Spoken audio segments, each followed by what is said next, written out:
My vision clears to sand beneath my feet. I'm in a vast room of endless marble and concrete walls under a distant sun. The warmth feels strange after the last thing I remember, walking in Seoul when a sharp pain hit my brain and I collapsed with everyone else. Now I'm here, hungry, alone, and with no idea how I arrived. A man's voice echoes in my ears, warped, amused, as its words crawl before my eyes. The main god welcomes me to the Labyrinth game world. I'm trapped here, told to survive with wisdom, courage, and luck. The rules unfold. Endless rooms and passages. Each room has 6 exits. Front, back, left, right, up, down, and choosing one sends me forward, sealing the way behind me. No turning back. I can enter up to 10 rooms a day. Every room holds either supplies, monsters, or other players, and what I face decides my fate. There's day and night, apparently crucial. I'm given a game interface and a portable base to rest. Then it ends with 2 words: strive to survive. I'm left alone on the sand. A dry, humorless laugh escapes me. I was on my way to meet a beautiful woman in Seoul, to exchange fencing skills at a hotel,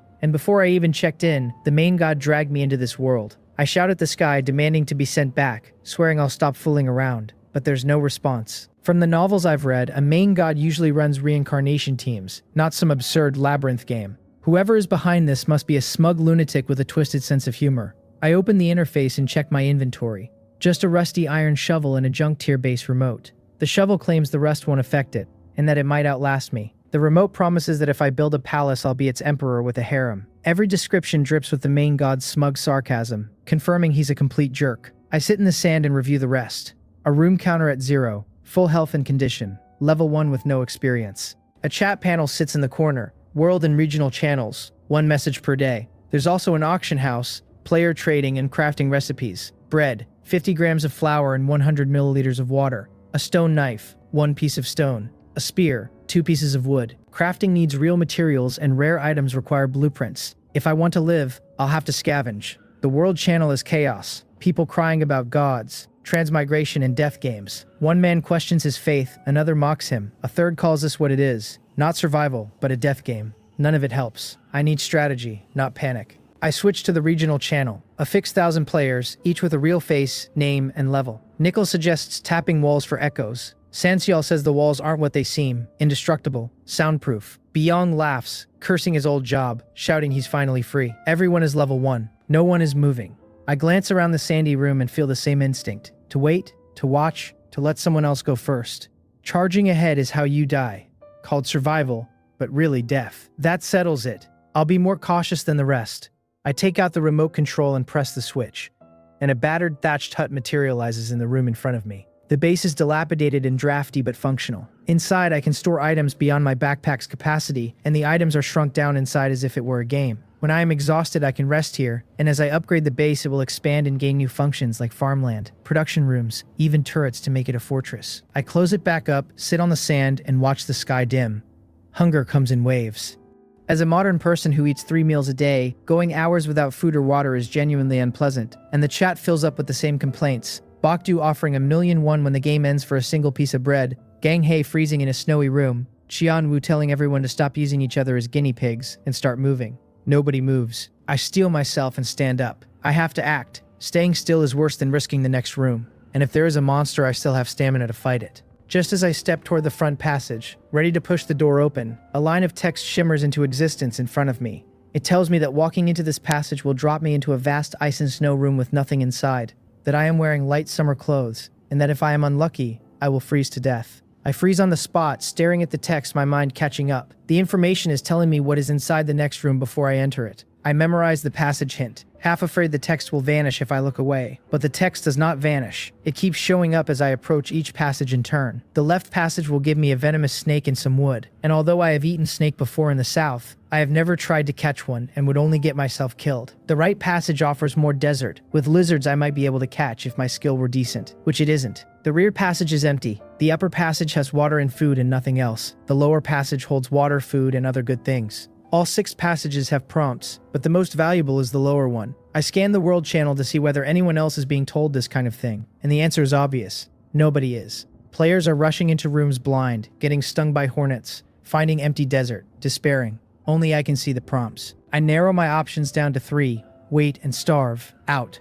Pick at random and pray. Out, my luck has never been good. Follow the prompt to the lower passage. Yes. If the prompt is right, I get water, food, and other supplies. If it is wrong, I have at least confirmed it is unreliable. I close my eyes, walk into the lower passage, and the moment I step in, I see I have indeed taken the path the prompt promised. Stairs spiral down into darkness. At the door at the bottom, another prompt warns me that if I rush through, I will fall hard, because the doorway is more than 3 meters above the floor of the next room. I open the door slowly with my back braced against it, peer out, and see a small forest with a stone chest sitting in the middle, vines crawling all over it. I pull my foot back in time, jump down carefully, take only a small drop of health from gravity, and run to the chest. The system identifies it as a stone chest, the lowest tier, 2 levels below an iron chest, and tells me opening it yields basic supplies. I push and shove with no result. The chest is bound up in finger-thick vines I cannot tear loose. Then a fresh prompt appears next to it, mocking me for not using my shovel to cut the vines first. I slap my forehead, take out the shovel, and hack the vines apart in a few swings. The system rewards me with vines as a resource. 3 of them, useful for binding, traps, rope, and according to the main god, sex toys. I close my eyes, put the description away, and open the chest. I obtained 3 bottles of Yahaha 500 milliliter mineral water and 500 grams of rice. The system also informs me that the stone chest itself can be carried in my backpack at the cost of 3 slots, or broken down into stone material at 1 slot, or kept as decoration inside my base where it can store 20 items. The main god's commentary calls it ugly and recommends I break it down, but I want my hut to have something valuable in it, so I summon the base and shove the chest inside. Then I bring up crafting and try to make a serving of rice, only for the system to tell me I have no water. After a moment of cursing, I notice the mineral water can be broken down into 500 milliliters of water in a bottle. I disassemble 1 bottle and craft the rice. A few seconds later, a rice ball drops into my backpack. I eat it on the spot, holding it in both hands, the warmth of fullness spreading through my stomach until I am almost happy. 1 ball is not enough. I have a second. It is the first time in my life that plain rice has ever tasted that good. With the panic of hunger gone, I look at the vines in my pack and realize that everything in this world is probably a usable resource. I take the shovel back out and chop down one of the larger trees in the forest. And sure enough, the system gives me wood. Smaller trees only become firewood. I stay in the room and keep stripping it, gathering whatever I can. I clear the room out down to the turf, and the wild grasses do not register as anything valuable. The sun is starting to fade and I need to see, so I open crafting and discover a torch recipe that takes 1 piece of wood and burns for 10 minutes. I make 1. My current haul is 4 wood, 2 of the mineral waters, 300 milliliters of water, an empty water bottle, 350 grams of rice, 4 vines, 24 pieces of firewood, and the stone chest. The backpack only has 10 slots, so I store the bulk inside the chest in the base. I am full for now, so I will rest only when my body says so. As I am about to keep moving, a new prompt appears telling me that the stone under the large tree root is unusual. Extremely hard, the root could not erode it. I had not bothered digging the tree out by the roots because it was not worth the time, and I had missed the stone entirely. I plant the torch in the ground, dig the stone out, and find a piece of quartz that is white through and through and ice cold to the touch. The system describes it as exceptionally hard, useful for building, and possibly other things. The next prompt suggests I use the quartz to craft a sharp stone spear that will help me kill monsters. The recipe asks for 2 wood and 1 stone, with a note that the harder the stone, the more lethal the spear, and the main god snarking that diamond is the hardest and most suitable. A 2-meter stone spear materializes in my hand, taller than I am, and the heft of it gives me real security. If I run into another snake or whatever the labyrinth throws at me, I can simply impale it. I tuck it away and wander the room, hoping for more prompts, and pull up the world channel to see how everyone else is doing. People are stuck in front of doors trying to decide whether to open them, dying inside roasting deserts, complaining that materials like dirt and sand and debris are nearly worthless, and that the 10-slot backpack forces hard choices about what to keep. The regional channel is more useful, Jinna offering to be someone's girlfriend for food, Manhwa warning everyone that the downward passage drops you a long way, and he has hurt himself badly. Richard advising people to camp until sunrise without a torch. From the day and night warnings I gather that monster activity tracks the cycle, and that night may give me opportunities against creatures that rest after dark. Those of us with prompts are simply living a different game from those without. I circle the room a few more times without seeing anything new. The original passage is sealed. 5 directions are open, and prompts attached to each one. The room ahead has nothing but lowest plateau soil, edible only as famine food and difficult to digest. The room behind has a pack of wild boars. One I could kill, but a pack would just be feeding them.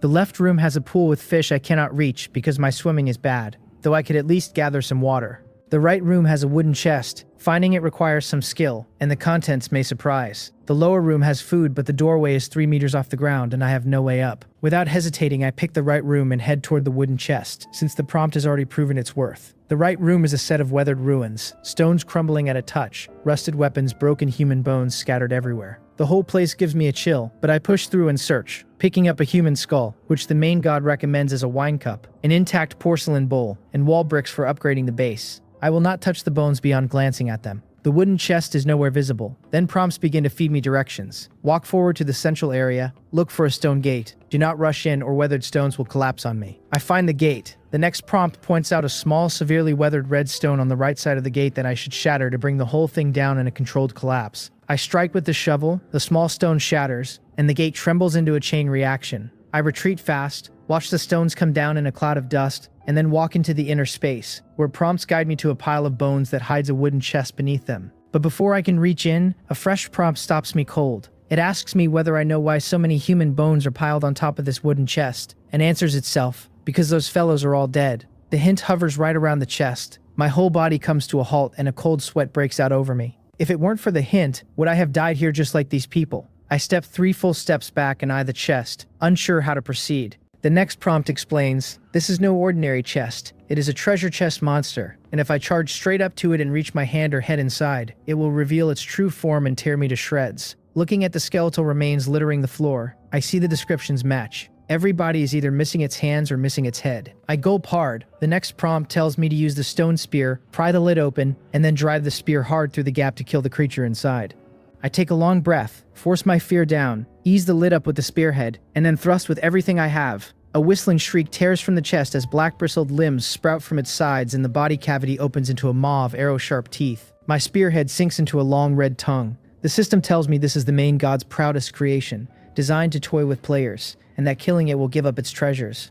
I brace the butt of the spear against my own breastbone and use my hard chest as leverage, as the thing thrashes. The pain in my sternum is enormous, but I refuse to let go. My face goes red with effort, my breath catches, and I drive the spear through its body. The system confirms the kill, and even after the prompt I keep stabbing the thing several more times before I can make myself stop. A small black stone like a black diamond appears in my hand, an earth demon core. The description says the core has earth attribute magic and a wide range of uses. I do not know what to do with it yet, so I drop it into my pack and turn to the corpse. A prompt offers to decompose it. I do not let it yet. I reach into the dead monster's mouth and pull out an object of cold marble, hollowed out and shaped with a stylized flower, an incomplete small magic fountain of excellent grade, which the description says can be completed by setting a water demon core into the base, then powered with an energy source to draw water elements from the air and produce 1 liter of water per day. The main god's note calls it an ornament. The system also lists the in-game grade ladder for me. Trash, common, excellent, perfect, rare, legendary, epic, mythic. I murmur the words magic fountain under my breath, marveling. I am not short on water yet, so I will save the water demon core search for later. With this fountain in my future, I will not have to fear thirst again. I store it. I let the system decompose the chest monster, and I receive 2 portions of thigh meat on the bone, 2 portions of forelimb meat on the bone, and 4 pieces of wood. The limbs were thin, so what is called meat on the bone is mostly skin, but the system has thoughtfully scraped off the black bristles. Living off only rice in this labyrinth would leave me malnourished, and I need protein.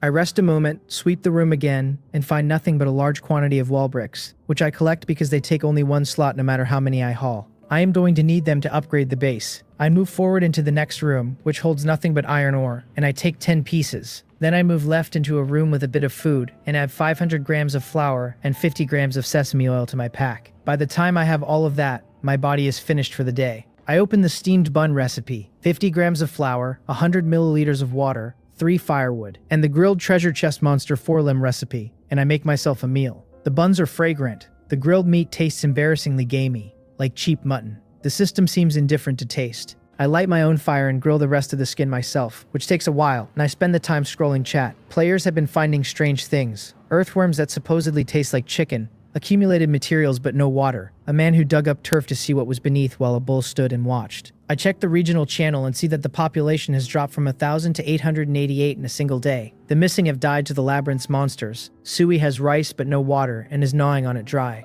Myung Yu has water but no food and wants to trade. Then there is Gairu, telling everyone not to touch the chests because his hand was bitten off by one and he is bleeding out, beginning to drift, saying he is going to sleep. The channel offers him gentle blessings, while a few skeptics insist he is lying. In the regional channel, players are sending blessings to Geiru, hoping that when he wakes from this dream he will leave the terrible labyrinth and return to the normal world. A few are skeptical and insist Geiru is lying, that there is no such thing as a treasure chest monster, and the chests have good things inside. I sigh into my own fire, knowing that without the prompt I would have died exactly as he did, swallowed alive by a chest mouth full of arrow-shaped teeth. I finish the last piece of self-grilled chest monster meat, throw the bone into the firewood pile, summon the base, and fall into the most peaceful sleep I have had since arriving. When morning comes and the false sun warms my face, I eat 2 steamed buns and head out to keep exploring. But this time the prompts in front of me all describe traps. The room ahead is a trap and arrow corridor I might survive if I have agile reflexes like a wildcat, or any item that can block flying arrows.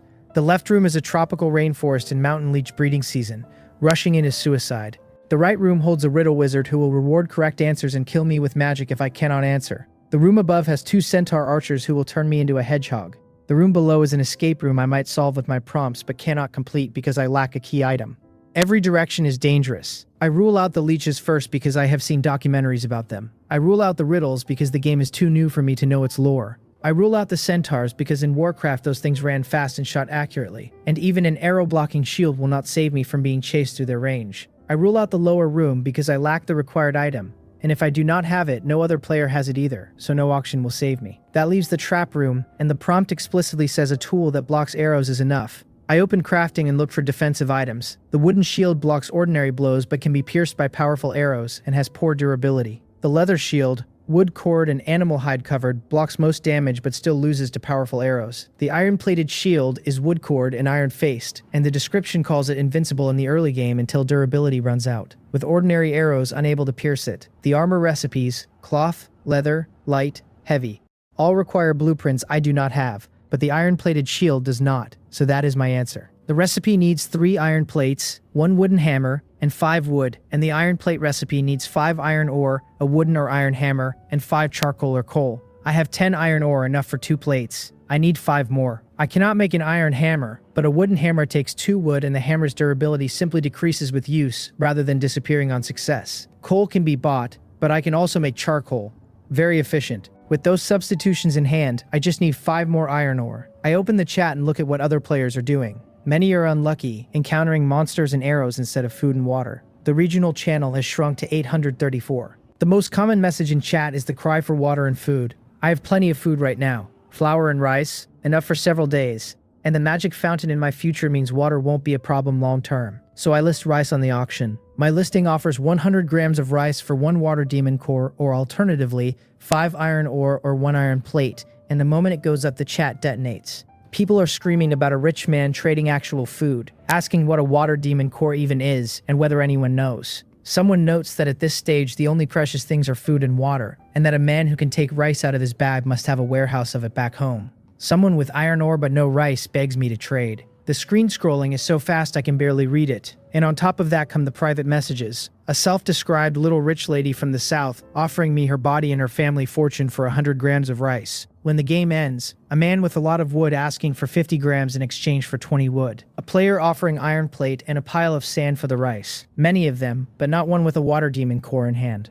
I update the order, splitting it. 50 grams of rice for 10 iron ore, or 2 iron plates is a buy it now trade, and 75 grams of rice for 1 water demon core hanging there until someone gets 1. The chat detonates again. Within a heartbeat the iron ore offer fills, and I receive 10 pieces of iron ore. The chat is still scrolling with people lamenting that they missed the rice. Bosses of major companies, popular celebrities, people I would never have spoken to in the real world, all begging me for a portion. Yebok offers me tens of billions out of his family's hundreds of billions. Robin tells me she played the most charming fairy in some movie and offers herself for 200 grams of rice. Yugwon tells me his name as if it were significant. I do not care. They had power outside. They have nothing in here. Most of them will die. With iron ore in hand, I craft 3 iron plates, then assemble the iron-plated shield. Holding it, I realize it is no heavier than a slightly weighty wooden board. It comes up to about half my height. Holding the shield in my left hand and the stone spear in my right, I feel like an ancient soldier, missing only armor. Now I can challenge the trap room. The prompt at the door tells me that although my hands and feet are not as agile as a wildcat, and my movements are not movie grade, the shield in my hand should give me the confidence to win, and as long as it is still daylight, I should move forward calmly. I take a long breath, hold the shield in my left and the spear in my right, and walk into the corridor. With every step my heart beats harder. As I reach the door at the end of the corridor, a prompt warns me that opening it will trigger arrows from the doorway. I set the spear aside, twist the door open from behind cover, and press my back to the door, stepping carefully.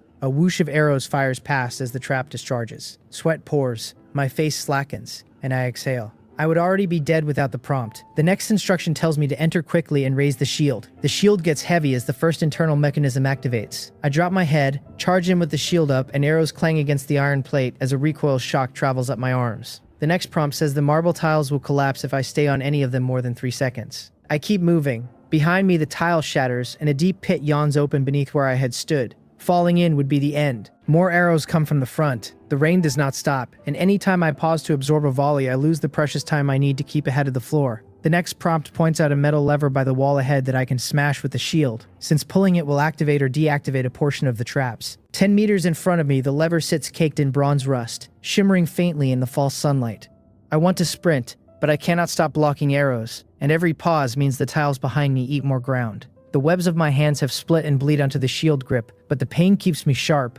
My mind is a fever of fear and clarity at the same time. Every breath sharp, the world distilled down to the strip of stone in front of me. Almost there, I tell myself, gritting my teeth, gripping the shield in both hands now as the impact of the arrows tries to drive me back. The next prompt warns that there is a tile straight ahead I cannot step on, so I have to detour right, which adds distance and gives the floor more time to collapse. The marble behind me is collapsing tile by tile faster and faster. Every single step I take is the last possible second on the stone I just left. A falling stone the size of a refrigerator crashes through a tile right next to me. If I had crossed it, I would be paced. I curse my own thighs for going numb when I most need them, and I curse the absurdity that they don't go numb when I see a beautiful woman. I force myself onward, 1 step, 2 steps, dragging legs that feel like they are filled with lead.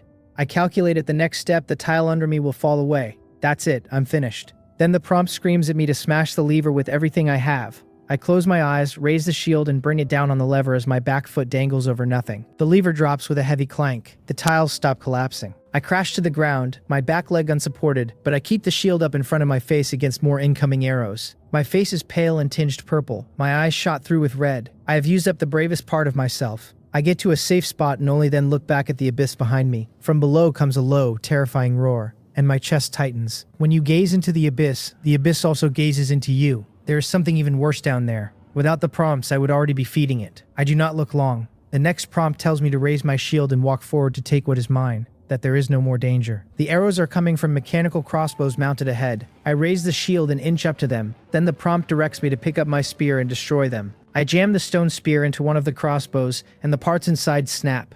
The crossbow jams in a chain of failures with the others, all of them turning to wood shavings within seconds. I move forward to the stone platform that holds the rewards. There are 3 fruits sitting there, a primary experience fruit shaped like a pear, a purple immortal fruit that looks like an apricot and immediately removes all poisoning effects while granting 10 minutes of poison immunity, and a holy spirit fruit that looks like a jujube and dispels curses while increasing physical attributes by half. The experience fruit goes into me on the spot. The crunch of it is heavenly, the kind of I am the master of the world feeling that men dream of. And the fact that I finished it so fast leaves my mouth aching for one more. The system pings. I have consumed a primary experience fruit and gained a large amount of experience, and my level rises from 1 to 2 and from 2 to 3 in the same breath. The strength in my arms jumps so much that the iron-plated shield which had been clumsy a moment ago sits in my hand like nothing. Leveling is good, I think, but I still miss the feeling of stuffing my face. The purple immortal fruit and the holy spirit fruit I save. Gas chambers, poisonous snake rooms, and curses are all possibilities I cannot rule out. And these 2 fruits are extremely important right now because the auction has no detoxification or curse-breaking medicines for sale anywhere. The 5 new doorways ahead each carry a prompt about a wooden chest. The forward room has food, the left has metal ore, the right has pre-made tools. The upper room's meat has gone bad, but there is enough to fill me up. The lower room has special items that will help me survive in the later stages. After what I have just lived through, this is a gift, and I am momentarily paralyzed by choice. I take the long view. I am not short on food. I do not really need ore. I can craft tools myself. I will not eat rotten meat. The lower room wins. Special items for the late game. The lower room has no traps, and the door is flush with the floor. A wooden chest sits in the center. The prompt tells me it is ordinary, not a treasure chest monster, so I open it and the system rewards me with a wooden chest as an item, a farmhouse courtyard blueprint, and an energy stone. I dismantle the wooden chest into 3 wood. Its description calls it suitable for hiding a little lowly, and I want no part of it. The farmhouse courtyard blueprint upgrades the junk quality base into a normal quality base with farmland. The energy stone is a standard fuel for magic items, with wide application. The farmhouse courtyard requires 500 wall bricks, 100 soil, 50 stone, 20 wood, 2 iron ingots, an earth demon core, and a light magic core. I learned the blueprint immediately. I do not have all the materials yet, but I can collect them, and once it is built, I will have farmland to grow food, and the magic fountain will give me water. I am not in a rush to push into the next room. I tuck most of my supplies into the base and lie on the bed with the chat panel open. Among the flood of private messages, the system filters out something useful. Jiwi, level 1, wants 200 grams of rice for 1 water demon core. Her avatar is pretty, but in the early game her ratio is bad. I tell her 75 grams. She tries to bargain for 100. I tell her if she does not take it someone else will, and she should not let the chance slip. She trails off. The auction is otherwise full of players dumping materials, with no food or water listed. A moment later the system pings. Jiwi has paid 1 water demon core for my 75 grams of rice. I pull out the small magic fountain and seat the blue, crystal-shaped core into the groove at the base. The fountain becomes complete, fine quality, and the prompt asks for an energy stone to spray water continuously for 7 days, 1 liter per day. After the trap room, I have already drained one of the mineral water bottles and am down to barely 300 milliliters. In a little while, I would be in trouble. A person can survive at most 3 days without water, and I can already feel the early symptoms hovering. I insert the energy stone. The fountain begins, a tiny stream of water rising from a flower-shaped nozzle and pooling in the base's reservoir, which holds a liter at a time. The fountain only works inside the base. I am no longer in danger of thirst. I disassemble my last bottle of mineral water into 300 milliliters of water in a bottle, and then I list water, 200 milliliters for 1 light magic core, 50 milliliters for 2 iron ingots. The fountain produces a liter a day, which is more than many players have found in 2 days, so I am giving up almost nothing. The chat detonates a third time. People declare me a god of the early labyrinth. At this moment, I am willing to call Jiho a god, the god of the early maze game. Someone asks what I keep wanting these strange items for, and how much I really know about the maze game. Another points out that water is more precious than common food because a person can live half a month without food, but at most 3 days without drinking water. A player named Boss offers 100 milliliters of water for something good, and another, scrolling past, complains that this Korean player's luck is too good, and that the rest of the world is not convinced. The world channel is moving so fast that players from every region are arguing past each other. In my regional channel, Gangjun calls me an overlord. Jiho, you really are an overlord. Gangho points out my level is already 3. Yusika laments that her own experience bar is at 4/5 even after 4 rooms, and asks how I have leveled this fast. A flood of private messages comes again, but I do not bother. 2 iron ingots arrive in my inventory. Now the farmhouse courtyard upgrade is 1 step closer. Wall bricks 500 out of 500, soil 0 of 100, stone 0 of 50, wood 7 of 20, iron ingot 2 of 2, earth magic core 1 of 1, light magic core 0 of 1. The bricks I picked up from the chest monster room saved me. Soil, stone, and wood are easy enough. The earth demon core came from the chest monster. All I am missing is the light magic core. I have to wait. While I wait, I craft a replacement weapon. An iron spear, recipe 5 iron ore and 1 wood. The sharpness will outclass the stone spear, but I prefer the long form, since an inch longer is an inch stronger, and a long thick weapon is a man's preference. The recipe takes, and I now hold a 2-meter iron spear that makes me feel like a legendary general reborn. Now I can enter the 6th room. The new prompts tell me the room ahead has a forest with hornets' nests in every tree. Chopping is suicide. The room behind has a lone wild boar I can drop with shield and spear. The left room is full of ice and snow with snow water I can collect briefly. The right room has a labyrinth sprite captured by an evil goblin magician. And if I kill the magician at night, I rescue the sprite for a special reward. The lower room is full of venomous snakes and certain death without protective gear. The sprite and magician option is what catches me. The prompt did not mark the room as dangerous, so I can go. The next prompt, posted at the doorway, tells me to wait until the dead of night when the magician will be in deep sleep, then kill him with a single spear thrust, and that entering now will mean death by fireball. I look up and see the false sun is already setting. While I wait, I drill spear and shield together. They work as a perfect tank package, and I would only be more dangerous with armor. I wait for hours, then take out the chest monster meat and grill it, eating slowly and humming, and another prompt reminds me that the magician is not yet in deep sleep. I drink, I wait, and finally the prompt tells me to approach without a sound. I push the door of the 6th room open silently. Inside is a forest with a meadow at its center, and a tent on the meadow. A campfire still burns outside. Loud snoring rolls out of the tent. I move across the grass at the speed of a snail. 1 step, 2 steps, 1 step, 2 steps, slow enough that the grass does not crunch and the leaves do not whisper. I have watched Animal World and I know a hunter does not need to be stronger than its prey, only more patient. Even a tiger approaches a deer 1 tiny step at a time. What would normally take a few minutes takes me a full half hour. By the time I have crossed the meadow, my legs ache and my back is damp with sweat. but I have arrived outside the tent without so much as a creak. Through the gaps in the canvas, I can see the magician's greenish belly rising and falling, and, tied near him, the sprite, about the size of a small baby, with translucent wings on her back, wearing exquisite cloth clothing glowing with a faint green light. Then she suddenly cries out, "Brave adventurer, please, save me," in a voice like a child's, loud and bright and absolutely the worst possible thing she could have done. The magician's eyes snap open, and his right hand grabs his wand, his head turning toward the tent's entrance. He has just woken from deep sleep and cannot work out what is happening fast enough. I curse her under my breath. What a pig of a teammate, and lunge, driving my spear at his stomach. He shouts at me, calls me an insidious, despicable human, and starts gathering red fire at the tip of his wand. The prompt tells me to raise the shield right now. I yank the spear back and slam the shield up just in time as a fist-sized fireball detonates against the iron plate, the explosion of flame whipping outward and throwing the shield back. The plate is scorched black. My health drops by 20%. A fireball is magic damage, not pure physical, and my whole body burns as the synthetic fibers of my cheap clothes melt onto my skin and my hair stinks of burning. My left hand is the worst of it, in screaming pain. The next prompt says to kill the magician now. Do not let him cast a second one.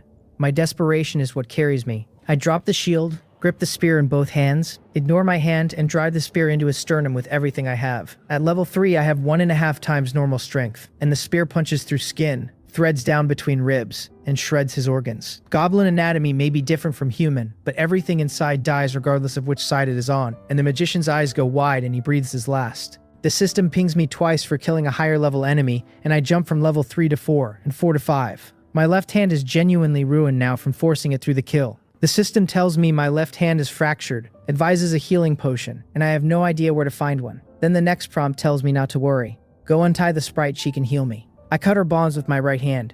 She apologizes, says she got too excited when she saw me, says she has blessing magic that can heal me, and tells me from now on we are friends, because I risked my life to save her. She presses her tiny hands together, closes her eyes, and sings a beautiful song with mouth slightly open and slightly closed, and a faint light of vitality rises from her and wraps around me. The system tells me I have received the sprite's life blessing, full healing, and a buff that increases my physical stats by 40% for 1 day. The fracture is gone. The pain is gone. The feeling is like floating in warm water, like betel nut with a cigarette. A wave of comfort that rolls through every cell. She tells me to wear this ring, woven from grass stems, and that next time I meet her kin they will bless me. A small ring of green grass appears in my palm. The system labels it the Elf Friend Ring, rare grade, with a normal effect that doubles my health regen and a special effect that makes labyrinth sprites I encounter not flee but cast blessings on me. The description tells me each sprite can only weave one such ring, that it is one of the main god's favorite creations, and that it carries rich vitality.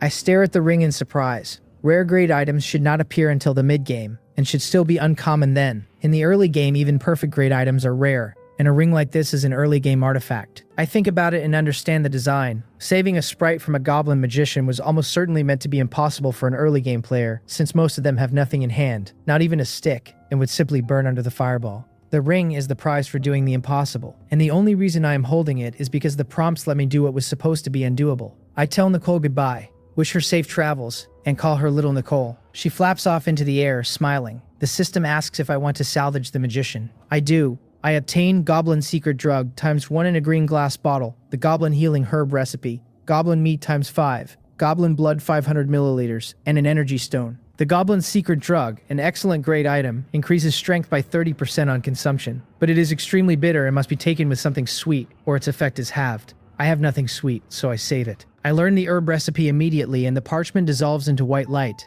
Healing potions are critical for the early game. Without them, serious wounds simply kill you. The Goblin Healing Medicine recipe needs 5 purple moss, 2 thornflower, 2 longshan grass, 2 horsetail grass, 100 milliliters of purified water, and a glass bottle. I have only the water. I open the auction and search. Raw materials are common, with purple moss only marginally more expensive because of its detoxification effect, and listing my own buy orders will drive prices down further.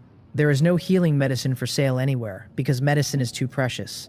I am already a step ahead of the rest of the labyrinth. I keep the Goblin Blood and the Energy Stone and put the Goblin Meat aside as well, because the meat is sour and foul with a description that warns one bite ruins your day. I do not need to be disgusted, but I might need food in an emergency. As I am preparing to leave the room, the system chimes. The 200 milliliters of water has sold, and a light magic core arrives. With it, the upgrade requirements close. Mud is everywhere. 1 shovel cubic gives me a unit, and I quickly hit 100. Wood is easy in this forest, and I exceed the 20 I need by chopping a few more trees. Stone is what I am missing. In the next room, described in the prompt as full of rocks where wild mice live in the cracks. Gives me the chance, but it requires a chisel. Recipe 5 iron ore or 1 iron ingot, 5 charcoal, and 200 milliliters of water.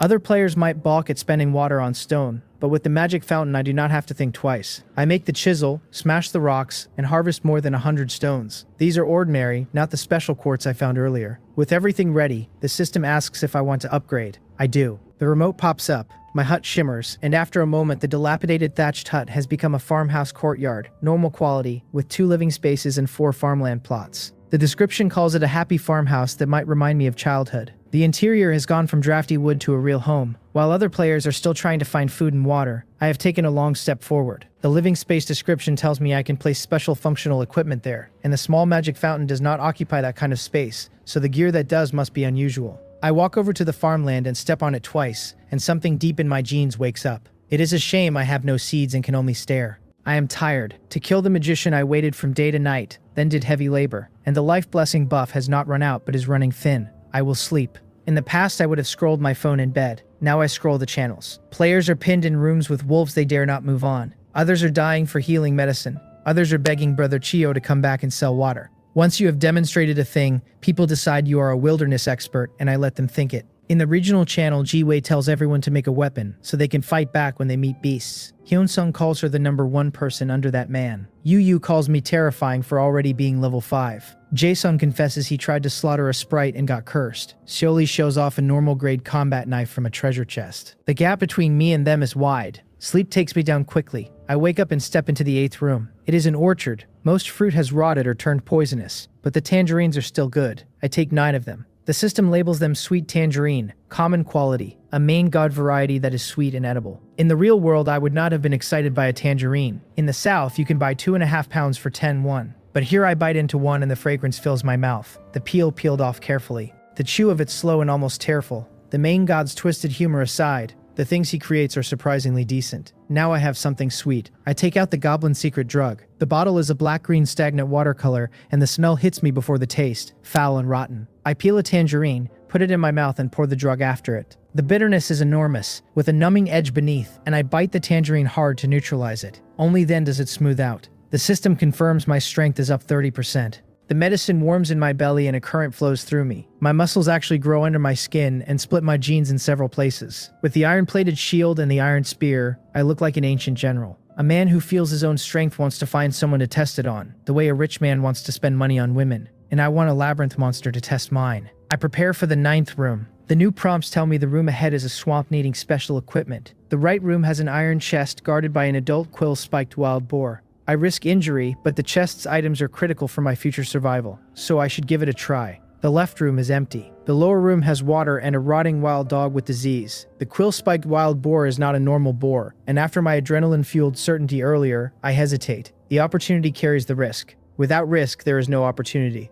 I decide on the right and pick up my shield. A new prompt warns that opening the door triggers the boar's charge. I open carefully, hear the thumping rush, and get the iron-plated shield up just in time. A clang shudders through me as if a 100-pound sledgehammer has hit the shield, and my left hand throbs under the impact. The system tells me the shield has taken several violent impacts already, that durability is low, and that it is about to break. I curse loudly. The shield had already lost half its durability under the magician's fireball, and I had thought what was left would last me days. I had not expected to lose it in a single charge. The boar in front of me is no simple beast. Over 100 pounds of muscle, fanged, black-skinned all over its body, with a ring of arrow-sharp spikes growing around its neck. The spikes are a defensive feature that will spear any other beast trying for a throat-locking move, and almost certainly send it home in pieces. I am a level 5 player. I have the Goblin's secret drug active, and I am no longer the weakling I was before. I drop my care for the shield, usable for now, and if it breaks, I will just make another. Pick up the spear and drive it into the boar's body where its weight pushes against my shield. The spear punches through the defenses, breaking through cleanly and piercing all the way out the other side, blood spraying. I feel a surge of joy, pull the spear back, ready a second strike. But the boar feels its death, screams and goes berserk. It knows it is either me or it. It slams into the shield with everything it has, its hard fangs hammering through the iron plate and striking inside. And the iron-plated shield breaks as the boar's body rams my chest. A dull ache spreads through me. My lungs take the blow and my breathing stutters. My health drops 30% and the system tells me a piece of my sternum is fractured. I am furious now, the kind of fury that pushes pain into the background. I drive the spear back into the boar, do not pull it out, swing it like a lever, and the immense strength I have built up tears the boar's belly open, ripping its muscles apart. It stops moving. The system confirms the kill. I spit a mouthful of bloody saliva onto its corpse. I am seriously injured. My health bar will recover, but the fracture's effect lasts a while. I am annoyed, but I am not panicked. I can craft a goblin healing potion. Recipe 5 purple moss, 2 thornflower, 2 longshan grass, 2 horsetail grass, 100 milliliters of purified water, 1 glass bottle. I open the auction and list trades using goblin blood, since I have plenty of water and do not need it to drink. 200 milliliters of blood for 5 purple moss, 75 milliliters for 2 thornflower or 2 longshan and 2 horsetail, 75 milliliters for 1 glass bottle. The chat erupts again. Brother Geo is selling goblin blood. The world channel is full of people deciding water is water. No matter how strong, common materials are suddenly traded by the score. In the regional channel, Yu Young figures I must have killed a goblin to get the blood. Munyoung is awed that I attacked a labyrinth monster instead of running. Munxiao wonders aloud what I am collecting all of these strange materials for. The world channel is somewhere between awe and outrage. Brother Jiho's blood for sale, good quality and cheap. Who cares whether it's hard to drink? Having something to drink at all is good enough. No need to be picky. Did you notice the materials he is collecting are all very common? Why is he collecting these things? Could there be a special use? And underneath that, the cynics. So what if there's a use? If he doesn't tell you, the stuff just rots in your hands. I close all of it. The materials I need for the healing potion will follow once buyers see the listings. What I need now is to start the work, and what I need above all is to stay alive long enough for the labyrinth to keep handing me chances. Other players are still trying to find a single mouthful of drinking water. I am sitting in a thatched hut turned farmhouse with a magic fountain running, a Sprite blessed ring on my finger, and the recipe for healing potions in my head. The gap between me and the rest of the world is widening one room at a time, and the prompts are the only reason for it. Everyone in this game is alone with the same main god. I am alone with him plus a whisper at every doorway. As long as I do not get arrogant, the whisper will keep me alive. The regional chat channel is alight, and my private inbox is filled up with messages I did not invite. Most of them ask the same thing, how I got the goblin blood. A few ask why I am collecting these particular materials, hoping to pry the puzzle out of me, and some are simply trying to freeload. I do not bother answering one by one. I post in the world channel that yes, I killed the goblin magician, the blood was obtained by decomposing the corpse, and the taste is bad, which is why I am selling it. The bit about healing potions stays in my pocket, because the moment I admit to crafting them, the prices of every ingredient will jump, and I will lose money. The freeloaders I ignore entirely. Once that single message goes up, the world channel, already noisy, hits a new high. Brother Jiho, from now on you are my forever brother. I will recite your name before entering the next room. Believe in Brother Jiho. He's just a bug. Brother Jiho, he's just a bug. Can you private message me and tell me how you killed the goblin? I was just chased by a goblin that could shoot fireballs, and Brother Jiho actually killed the thing. That vented some frustration for me. Brother Jiho is awesome. In the regional channel, So Yang gasps that the big shot is sitting in the same room as the rest of them, and that she has been the clown all along. Jiwei tells the others that as long as I am here, the channel is blessed and they will eat well by following me, and Nickel guesses that I must be a top expert from Korea, someone who knows real ancient martial arts. I let them all guess. The system pings 5 times. My 200 milliliters of goblin blood for 5 purple moss is sold. The 75 milliliters for 2 thornflower has sold. The 75 for 2 horsetail grass is sold. And the 75 for 2 longshan grass is sold. Every material the healing potion recipe needs is now in my pack. I close the chat, open crafting, and watch the system assemble a bottle of goblin healing potion of common quality, capable of treating the kind of common injuries a player accumulates: bleeding, fractures, severed limbs, and so on. I notice the word common and wonder briefly what advanced injuries might look like later in the game, then put the thought aside. I will deal with that when I have a more advanced potion to drink. I uncap the bottle and swallow it whole. The system tells me my physical condition has changed, from sternum fracture to normal. The heaviness in my chest dissolves at once, the dull ache washing out, and I exhale a long breath of relief. I take out water and drink greedily. Anyone who can drink water like this in this labyrinth is, by definition, rich. The quill-spiked wild boar I killed has not been salvaged yet. I let the system decompose it. 5 portions of wild boar meat, 500 milliliters of wild boar blood, 5 wild boar quills, 1 energy stone. 5 portions where each portion weighs 1 kilogram, means 5 kilograms total. For a creature that hurt me badly, the meat yield is staggering, and the system always reduces the amount I get from a corpse below the actual mass, so this beast must have been substantial. I will not need to look for food for many days. The wild boar meat, despite being wild, is described as having the same texture as a local domestic black pig, after the main god's tweaks, and that is far better than goblin meat could ever hope to be. The wild boar blood is more interesting still. Drinking 500 milliliters increases my health bar's cap. the description quoting the main god's belief that you are what you eat. The quills are extremely sharp arrow material, capable of piercing ordinary shields below fine grade, and now I understand why my own iron-plated shield broke under the boar's charge. The spikes punching through the iron plate were not random fang strikes. They were these quills working as nature intended. The shield was probably never going to outlast the encounter no matter how I played it. I look at my broken shield, lying on the ground, and walk over to pick it up. The system offers to decompose it, and I accept. 2 iron plates come back into my pack, recovering some of the cost. I still have 5 iron ore, charcoal, and wood, and I have what I need to forge another iron-plated shield. The new shield is identical to the old one, which is to say not quite enough. I want a stronger shield. It is time to open the iron chest, the real prize of this trip. I walk slowly toward it. A special prompt confirms it is not dangerous and can be opened. I take the lid off and the system rewards me. 1 iron chest as a storage item, 1 phantom beast egg, 1 earth demon core, 1 water demon core, 1 dark magic core. I know the demon cores are crafting fuel, but I do not know what to do with the phantom beast egg, so I check the description. After hatching, it gives me a phantom beast that will be a loyal combat partner and greatly increase my survival odds. The egg is half a meter tall, fiery red all over, smooth as a piece of artwork. I am no longer short of food. My combat capability, however, is still on the weak side, and the labyrinth is only going to get more dangerous as I level up. Hatching this egg fits exactly where I am weak. I tell the system to hatch it. The system tells me an incubator is required to hatch the phantom beast egg. I ask what an incubator is. The system ignores me. The auction house, when I search for phantom beast egg and incubator, returns nothing. At this stage, anyone whose exploration progress is even remotely close to mine is effectively me, and players without prompts certainly will not have stumbled into an incubator yet. I will have to wait. I place my hand on the warm shell and feel a heartbeat inside, faint but real. I tell the egg I will give it a name even though it is not yet born. I will call it Booja. I had always wanted to raise a dog when I was working in the real world, but never had the money to keep one in the city, and I had picked the name Booja for that hypothetical dog and kept it in the back of my mind ever since.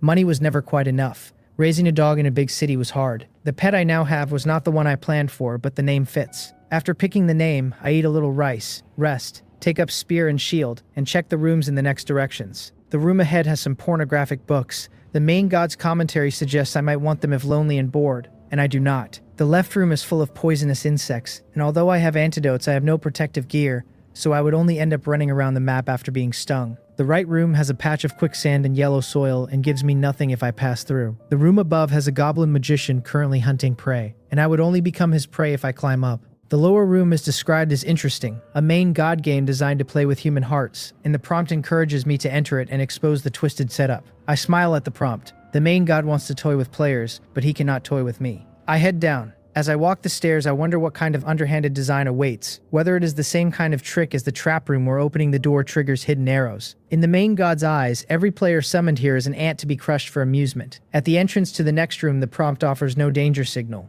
Go in. The things inside will definitely surprise you. I push through with my emotions tangled, half certain there are surprises and half certain they come with terror. The moment I step through, a bright light floods my eyes and I lose my vision.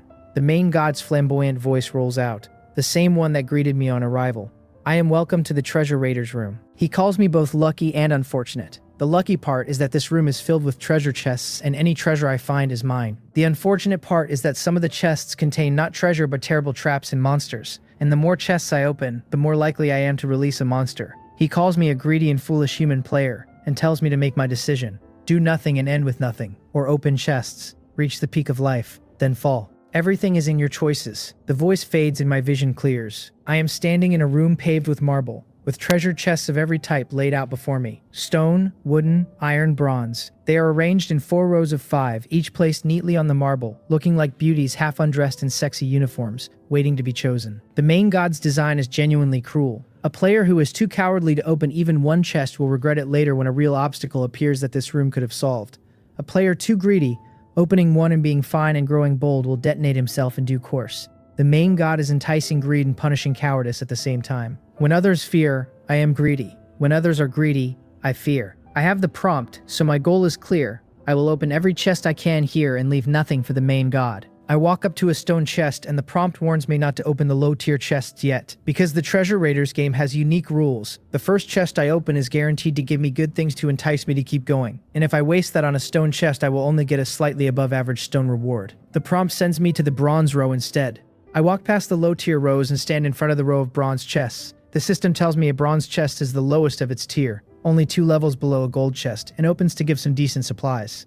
The prompt instructs me to pick any bronze chest and let the main god show me his hand.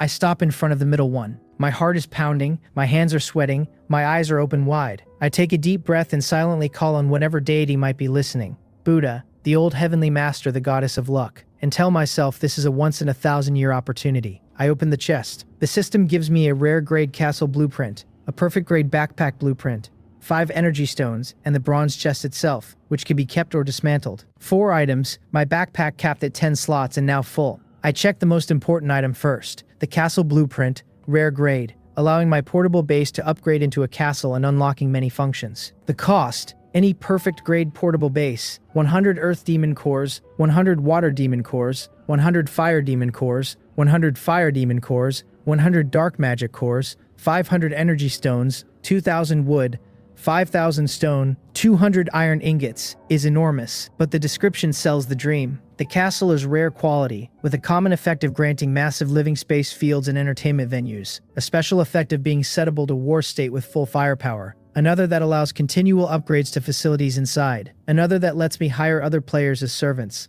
My eyes light up as I read it. The castle is the survival key for the late game. The current portable base is unbeatable now, but it will not stay that way later, and players will need a powerful base as their backbone. Nice, I think. I want not just to live comfortably in the early game, but to become a god of the maze game world by the late game. I learned the castle blueprint immediately. The perfect grade backpack blueprint goes the same way. Recipe: 5 animal hides, 5 wind demon cores.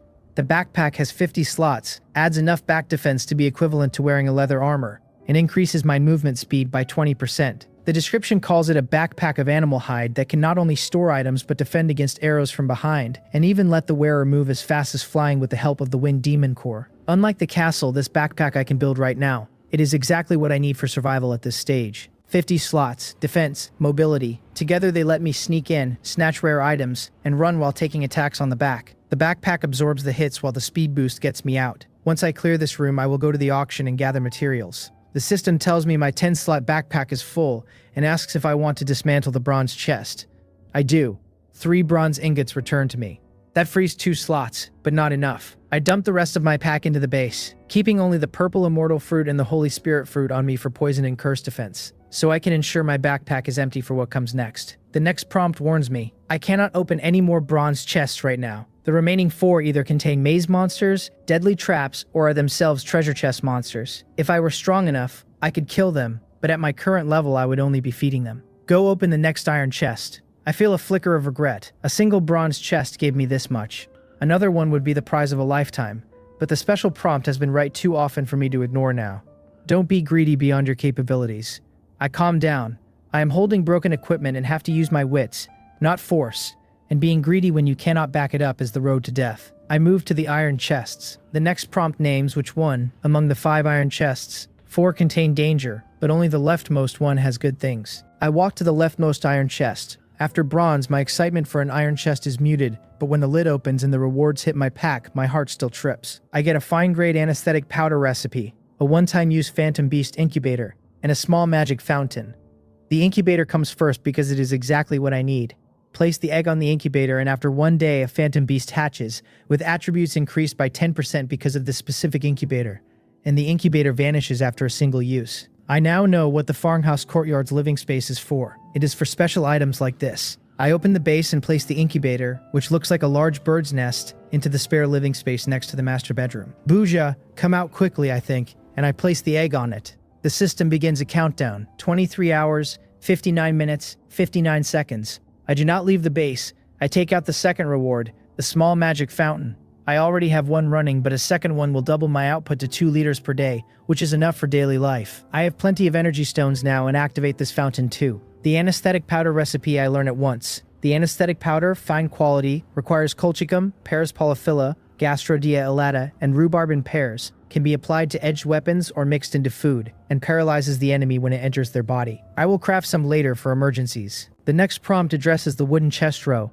All 5 are treasure chest monsters. I do not have the capacity to kill 5 at once. The prompt then directs me to the stone chests. The leftmost and rightmost have traps and monsters, and only the middle 3 are safe to open. I open the 3 middle stone chests and obtain 500 grams of flour, 1 cabbage seed, 1 water demon core, 1 wind demon core, 1 fire demon core, and 1 light magic core, and 1 light magic core, and 1 light magic core, and 1 light magic core, and 1 light magic core, and 1 light magic core, and 1 light magic core, and 1 light magic core, and 1 light magic core, and 1 light magic core, and 1 light magic core, and 1 light magic core, and 1 light magic core, and 1 light magic core. The cabbage seed is the standout. Fine quality, plantable in farmland, growing cabbages I can harvest every 5 days. The description quoting the main god's belief that the texture is crisp, juicy, and can also be made into pickled vegetables.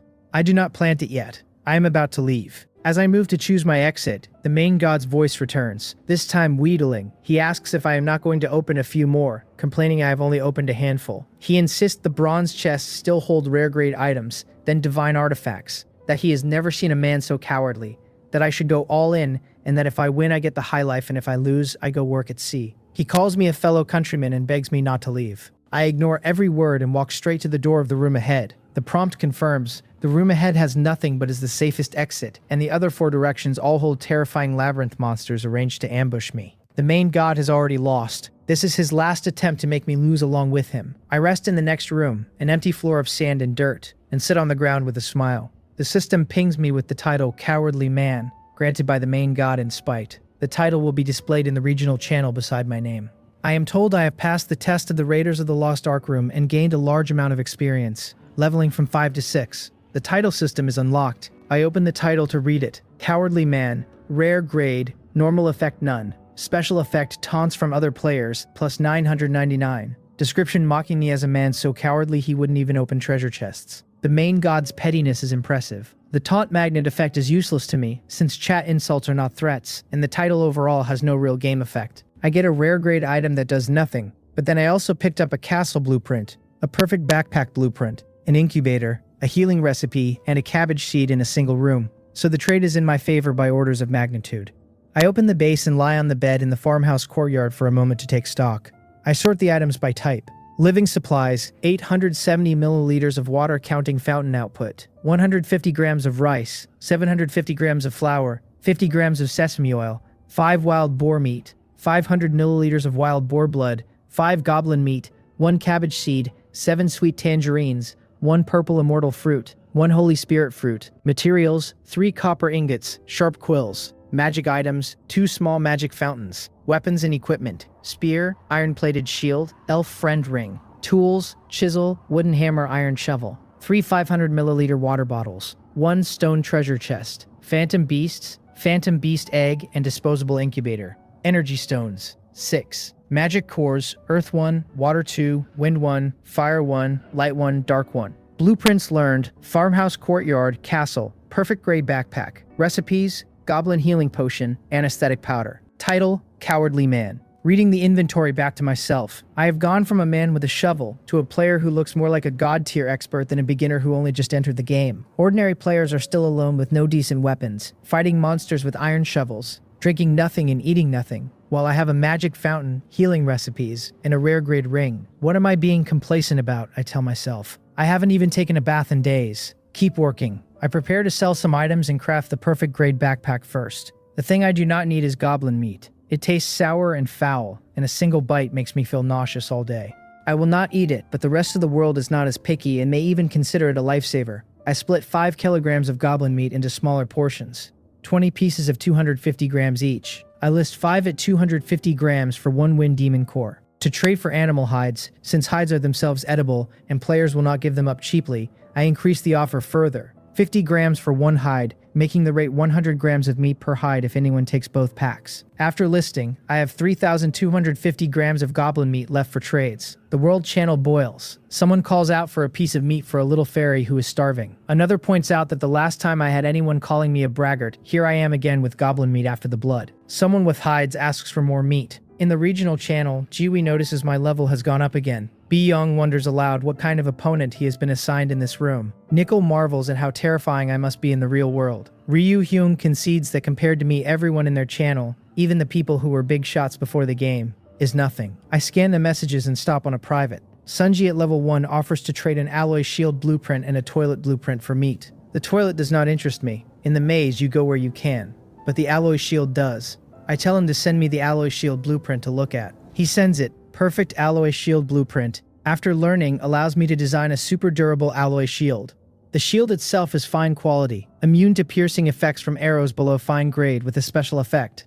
Shield bash. That smashes opponents and inflicts stun, stiffness, and bone fractures. The description calls it slightly heavy, but excellent for adventure and survival. I am instantly tempted. If you want to live longer, you have to be a tank. High HP, durable. I tell Sunji 1,000 grams of goblin meat for both blueprints. He cries that he can eat for days on 1,000 grams. The trade goes through. He follows up by asking why I have the Cowardly Man title. That's my title, I tell him. It has no special effects. He asks how I got it. Just lucky, I say, and ignore him. I learn the alloy shield blueprint. The recipe: 3 copper ingots, 5 iron ingots, 1 earth demon core, 1 light magic core, 20 charcoal, 1 liter of water. I am only short on iron ingots. I list more meat at 50 grams for 2 iron ore, 25 listings of 250 grams each, calling the meat sour and stinky but still high in protein. I price aggressively because I have plenty of pork to fall back on, and selling all of this would not hurt me, but for the rest of the world the price is barely a price at all. Players who unlocked a Wind Demon core complain on the world channel that they almost traded with me for 1 and missed the meat entirely. Others tell each other to dump iron ore fast and grab all they can. Brother Jiho is selling meat again, the channel says. And just how much meat does he have? I haven't eaten for 3 days and only fantasize about meat. Brother Jiho is selling meat as if it costs nothing. Brother Jiho, the eternal god. In the regional, JQ reports that besides the auction listings I have also traded 1,000 grams privately, and notes my title as the game's first. Jessica calls me a real tycoon. Lu Hui defends me. A man as strong as me cannot truly be cowardly. I must be resourceful, knowing when to act and when not to. Wang Min asks what they all are if I am the cowardly one. Sohyun shows off her new 500 grams of treasure chest meat, and admits she feels small.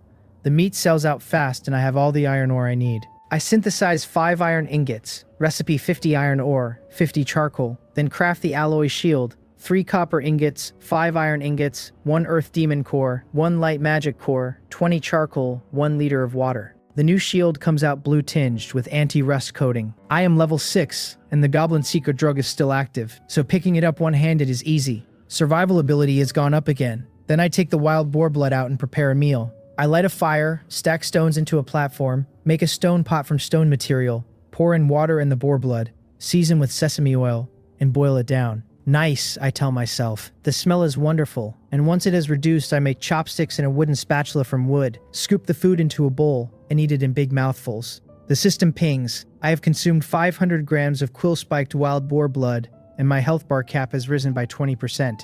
I am not done. I had planned to make a perfect grade backpack and could not collect enough Wind Demon cores before, but now I have them. The system confirms the craft. I equip the backpack. My movement speed is up 20%. My back defense is now equivalent to leather armor. I look in the reflection of my new shield and see the difference. The perfect grade backpack does not look like the rough thing I was given at the start. It shines like high quality black leather. Shield in left, spear in right, backpack on shoulders. I look armored to the teeth. Time for the next room. I pick a herbfield room next, the 12th room I have entered, and leave it stripped to bare black soil under the sun. I dig up 16 chonglu, 18 autumn crocus, 12 longjang, 13 gastrodia, 19 purple mossed flower, 12 thorn flower, 8 horsetail, 9 purple mustard. With glass bottles I can produce many batches of healing medicine. The anesthetic powder still needs rhubarb. The next set of prompts gives me the room layout. The room ahead has a god spawn, but first an orc with a stone axe. With a little wisdom I can defeat the orc. The left has a sewage pool, drinkable after boiling but tasting of mud. The right has spicy strips of a brand and flavor I will hate. The upper passage is too high. The lower has spikes and broken shoes will not save me. The god's spawn term is unfamiliar. The main god's rebellious child? Someone who squandered the main god's family fortune? But the prompt sends me ahead, and where the prompt sends me I go. The next prompt sends me I go. The next prompt sends me I go. I go. The next prompt sends me I go. I go. The next prompt sends me I go. The next prompt sends me I go. The next prompt sends me I go. The next prompt sends me I go. The orc is powerful but brainless. My shield held steady will defeat it. My weapon is too trash, only ordinary quality, so I will deal little damage and the fight will be a war of attrition. The prompt warns me to act in daylight because at night the orc gets night enhancement and beast-like vision. I have about 3 hours of light. I push through. The orc is green-skinned, muscled like a strong man, tusked, drooling, and discussing aloud whether to eat me as meat buns, stir-fried with chili, or steamed. If only more humans came, it muses. I am not afraid. The labyrinth has trained me. I raise the spear, accelerate suddenly, and drive the spearhead into its chest before it reacts. My spear is ordinary quality. A thick-skinned orc takes only surface damage and a bit of bleeding. It curses me, calls me a mutt, and charges with its homemade stone axe. Its sturdy build does not look agile, but it moves quickly. The axe falls toward me. I get the alloy shield up just in time, and the recoil hits hard but is much lighter than the fireball was. I withstand it. While its axe is rising for the second swing, I drive the spear at its neck, a vulnerable place, with many vessels, and the orc bleeds rapidly from a small but well-placed wound. Its second axe arrives and I block it with the shield, and the prompt screams at me to use shield bash and stop playing turn-based games with a brainless orc. I had forgotten. The alloy shield's special effect. Use this shield to smash the opponent, causing stun, stiffness, and bone fractures. After every orc swing, it pulls the axe back to set up the next, and that is exactly the window. I let the second blow connect, then bring the shield around in a wide arc and slam it into its head. The metal-on-bone clang is enormous. The orc's head rocks back and forth, and it just stands doing nothing, stunned. The prompt instructs me not to bother with the spear and to keep smashing. I oblige with both hands on the shield, and the orc soaks 7 blows before it falls. If it had been a man, his head would already be pasted. Be a person for once, I shout, and deliver the 8th strike. The system confirms the kill. 8 is the limit, I think, smiling. The orc's head is caved in, its tongue hanging out. Decompose. I gain 5 orc meat, 500 milliliters of orc blood, an orc axe, and an energy stone. Orc meat is sour but not foul. Orc blood, the description tells me, cannot be drunk to quench thirst, but consumption gives men benefits. The main god names the effect boiling orc blood. An aphrodisiac, basically. I am a man of vigor already, but every bit helps, and I will drink more in the future. The orc axe is fine quality, a stone axe useful for chopping wood or fighting, with high durability and no need for repairs. No special effects, and compared to my own alloy shield, it is far inferior. High durability is no special effect on its own. I do not have a better weapon yet, so I take it for now. I look for the god's spawn. The orc's tent is the same kind of rag a goblin lives under. Players who pick it up will only see a no value. Discard prompt. And inside is a cage and a wooden chest. The god's spawn is in the cage, looking like a slime, gray-black, lying limp and motionless. The system describes it. God's spawn, excellent quality, can be transplanted into a living creature's body where it will devour the host, then planted in a field where, given a large amount of water on the first day and daily watering thereafter, it will absorb essence from water, sunlight, moonlight, and earth, and produce meat of equal mass to the water it drinks, on a 30-day cycle. The main god's introduction calls it a flawed creation. To the labyrinth world, a parasite, but to players, a perfect meat-producing machine. A note warns that it is feared and attacked by labyrinth creatures, and that it dies easily in fire. I almost laugh aloud. Water becomes meat, daily, with no maintenance beyond keeping it alive. I love eating barbecue. I eat all kinds of meat. Pork, beef, lamb, fish, kidneys. Only one vegetarian thing makes my list. Roasted chives. I tell myself the good days of eating meat every day are about to begin. I tuck the god spawn into my pack. Then I open the wooden chest. 1. Earth Demon Core. 1 energy stone. Modest. I survey the rest of the room and find a sheepskin water bag with 2 liters of water inside, useful for watering the god spawn. The sun is setting. An hour of light is left. I prepare to enter the 14th room. The new prompts say the room ahead has poison gas plus a stone chest of low value. Not worth the risk. The left has a forest rat that wakes at night, and entering will be passive and likely fatal until the rat has rested again. The right is a swamp. Fall in and die. The upper is empty. The lower has a small pond with a water monster that will kill anyone trying to fish or fetch water. Rather than read these as danger, my mind goes straight to wondering whether forest rat meat is as delicious as bamboo rat, and I begin to drool. Plant the god spawn on the rat. Wait until daylight when it sleeps. I summon the base and start a fire to cook. The more I think about it, the hungrier I get, and the food I make now is not tasty because I have no salt. My only seasoning is sesame oil. If I have nothing, I might as well call out for some, and I open the regional channel. I post that barbecue without flavor is too hard to eat and that I am looking for seasonings, and ask for a private message if anyone has any. The regional channel comes alive. Gang Jun complains he is still hungry while I am complaining about flavor. Prince Crown laments that he has just choked down a few earthworms and now cannot stand to eat another bite because of my message. Lin Meng offers salt and asks to share the barbecue. I light a fire, cut and skewer the meat, and wait. The first private message comes from Ryu Hyung at level 3. One of the more capable people in our regional channel, and higher level than ordinary players. He calls me an outdoor survival expert.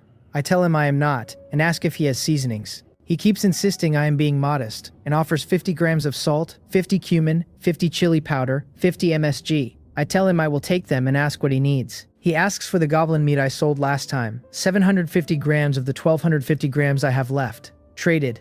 Done. The system confirms. He agrees instantly because seasonings cannot be eaten, and goblin meat at 750 grams is enough nutrition for him to survive for 2 or 3 days at his level, where his body is strained and food scarce. He does not care how the meat tastes. Having meat to eat is good enough. In this place, no one can afford to be picky. The seasonings come in small jars, no container needed, and I sprinkle them straight on the barbecue. He follows up by asking how I got my title. I know what he wants, to pry information out of me. I tell him just good luck, and that with good luck he could do it too. Then I ignore him, eat my barbecue, and boil the orc's blood into a soup, which tastes like lamb soup. My whole abdomen seems to be on fire as I drink it. I stand and walk to the left door of the room. The prompt has changed. After the dark night, the forest rat will rest during the day, and that will be my opportunity. I should take the phantom beast with me to fight the rat, and to capture it alive I will also need a dose of anesthetic. The egg on the incubator still has 10 hours. I wonder what Buja will look like and turn back to the anesthetic. The recipe still needs rhubarb. The auction has 15 portions for sale, with the seller asking 250 grams of any meat. I take the goblin meat option without a second thought. That sour-smelling stuff, the more I can offload the better. And the system gives me 15 rhubarb. 3 doses of fine-quality anesthetic powder come together. The recipe calls for 2 of each ingredient.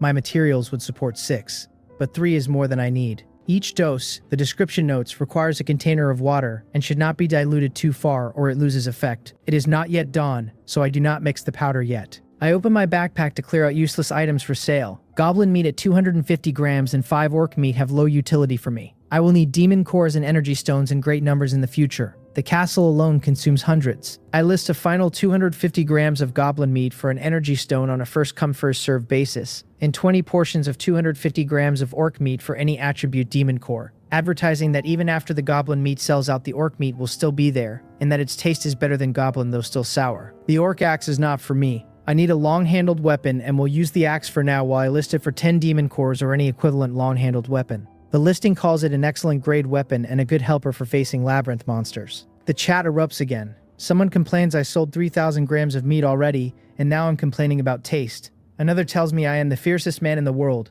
even more than Putin.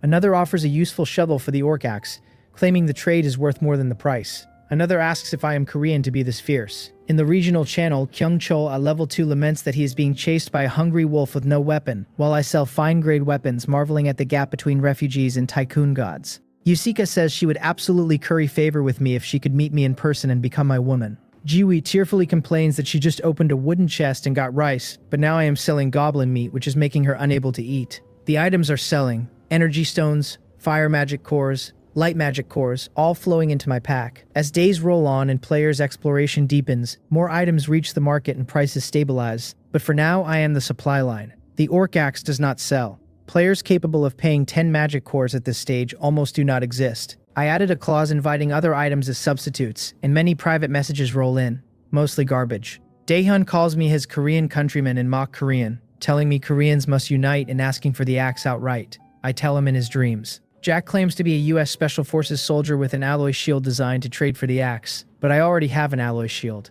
Ahmed offers a magic happy cup, which he insists has a great effect. I am not interested. Takata Kyoko begs that if I let her live to return to the real world, she will serve me well. I ignore her too. Then Ryong Wang, level 4, offers a fine-grade spiked club for the orc axe, saying his club is too long for him, and the axe will suit him better. For a player to reach level 4 without prompts is genuinely difficult. Ryong Kwang must have real ability.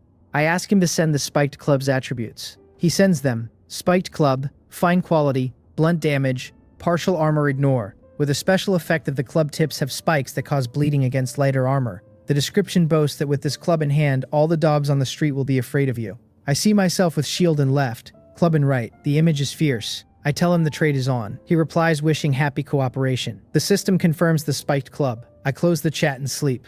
The system pings me awake. The egg is hatching. 59 seconds. 58. 57. I roll out of bed like a carp and walk into the small room next to the bedroom. The egg is trembling on the bird's nest incubator. Surface cracking. The phantom beast about to break out. My head is dazed at first but clears as the cracking accelerates. 3 seconds. 2. 1. The system tells me I have obtained the divine blood tiger cub, a tiger species with divine bloodline that can continuously break through its own limits and evolve. A tiger paw stretches out of the egg. Then the rest of the cub, looking at the world curiously. It sees me, raises its head, and tries to roar. Although a cub cannot really roar, what comes out is a kitten's soft cry. I murmur to it, lifting it up, and it rubs against my chest, obedient. I am its master from now on. I tell it that as long as it follows me, there will be meat to eat, and I cut pork strips into 50-gram pieces and feed it. Phantom beast cubs in the labyrinth do not need milk. They eat meat. I check its panel. Race divine blood tiger. Pet type warrior. Evolution level stage 1. Skill giant tiger strike. Increasing physical attributes briefly and pouncing at extreme speed for massive damage. Introduction balanced strength. Agility and physique. A perfect warrior. The name field is unnamed. I name it Booja. From now on, I tell the cub, it is Booja. The cub, who has finished its first piece and wants another, has no idea I have given it a name unworthy of its bloodline. It eats a kilogram before it stops. I do not save the wild boar meat. I will have God's spawn meat soon. Booja is the size of a domestic cat, but much more solid. Stroking its body, I feel the muscle. It rolls onto its back, paws in the air, and I play with it. Day is not yet broken. I make a piece of bread, drink water, and the sky lightens. I walk toward the left door. The prompt has changed. The phantom beast I obtained is more powerful than I imagined. Combined with the anesthetic, catching a forest rat is easy. Mix the powder with water and apply it to Booja's claws. I take out a bowl, put the powder in, add water, and brush it onto Booja's claws. They are large for a cub and extremely sharp. I tell Booja not to lick its claws. Booja chirps an answer and nods as if it understands. We enter the room. The prompt instructs me how to bait the forest rat. Large burrows in the ground are its homes, and if I put my weapon and shield in my backpack and run along the burrow entrances, the rat will misjudge me as weak prey and rush out. The prompt warns me not to engage head-on. The rat is clever and will retreat into its burrow if it senses strength. The prompt tells me to start running now and not worry about my back, because I have the perfect grade backpack protecting me. Booja, the little tiger on my shoulder, sniffs around and catches the rat's scent. I am worried about going into the room without a shield or weapon, but I follow the prompt and stash both in my backpack. Without the weight of those items, my body is light as a bird, and the perfect grade backpack feels like it has a small jet engine behind me, giving me a boost. The next prompt confirms, keep running so the rat thinks I am weak prey, and when it chases, the little tiger will show its power. The prompt warns me not to underestimate the cub. It is fiercer than I think. I tell Booja to lie in the patch of grass over there and to bite the rat when it chases me. Booja chirps and raises its head. I smile in spite of myself. The cub's voice is hardly reassuring, but my goal is to capture the rat alive so the anesthetic can soak in. Booja lies in the grass and watches me. I think viciously to myself that tonight we eat forest rat meat and I take off running. My footsteps crunch on the grass and leaves. First lap, nothing. Second lap, still nothing. Third lap, something is staring at me from behind, ready to strike. My intuition kicks in. Sweat runs down my back. My scalp tingles. I dare not look. Looking would slow me, and at my level my speed matches a marathon runner's, so I can run continuous high speed without exhaustion. Fourth lap. As I pass a tree hole next to a pine tree, a black shape blurs in the corner of my eye. Wind whips across my back, and burning pain travels along my spine. The system tells me my back has been wounded. The perfect grade backpack absorbs most of it. My health drops only 5%, and the elf friend ring's regen begins repairing me already. The rat, judging me weak and easy, charges. I curse silently, the burning pain making my mind crystal clear. I count down to 3, 2, 1, and the moment I reach the patch of grass I pivot, draw spiked club and shield in one motion, and prepare to hammer the rat into oblivion. But I do not need to. Booja roars, a true tiger roar this time, immense power packed into a cub-sized body. It leaps and slams into the rat, tiger arm striking with a giant tiger strike skill. The rat's skin tears under the claws. The strike's force throws it down, and it squeaks in pain and hurries into the nearest burrow before I can hit it. Booja wants to chase, but I stop it. Booja protests, angry that I was hurt. I tell it to wait for the anesthetic and then drag the rat out. We wait at the burrow entrance. 5 minutes. The elf friend rings regen restores my health to full. The prompt confirms the anesthetic has taken effect. I tell Booja to go in and drag the rat out, patting its head. Booja answers and rushes in. About 10 minutes later it comes back, dragging the rat by the neck. The rat is trembling, 5 extremely deep claw marks across its back, on the verge of death. I am glad it is not dead. The rat is the size of a small calf, gray-furred, with an extremely long tail, plenty of meat. I move it into the field next to the cabbage patch. I have no knife on me, so I use Booja's claws to slice open the abdomen, and then I place the god's spawn into the abdominal cavity. The system confirms the god's spawn has been activated and is devouring the rat. The rat trembles violently, eyes bulging, and then dissolves entirely, body and all, into the god's spawn. The spawn reappears in the form of a small tree, but the small tree is covered in black hair like the rat, and beneath the hair I can see what look like blood vessels twitching. The system tells me activation is complete, and that the meat the tree produces is now forest rat meat. The next system message warns me the god's spawn is in extreme dehydration, and that I must replenish water within 1 day or it withers. I pour out the sheepskin bag, 2 liters from the orc, onto the field. The spawn drinks the water with an audible gulp. After drinking, the sapling grows into a tree over a meter tall. I add a liter more from my own water reserves. Round, fleshy fruits grow on the branches. The system confirms 1,000 grams of mature forest rat meat ready for harvest. I take down a fruit, the standard 1,000 gram portion. Booja smells it, eyes locked on the meat like a child. I cut off 500 grams for it, and Booja tears in. I think to myself that without the god spawn, I would not know how to raise this big tiger. I light a fire and grill the rest, cumin and seasonings releasing their fragrance into the air. The meat is firm with a great chew, a mix of rabbit and bamboo rat texture. I find it very good. The first bite is the warm taste of meat, then the explosion of seasoning. I have one skewer left and Booja stares with big crating eyes. I tell it can have a piece too and hand one over.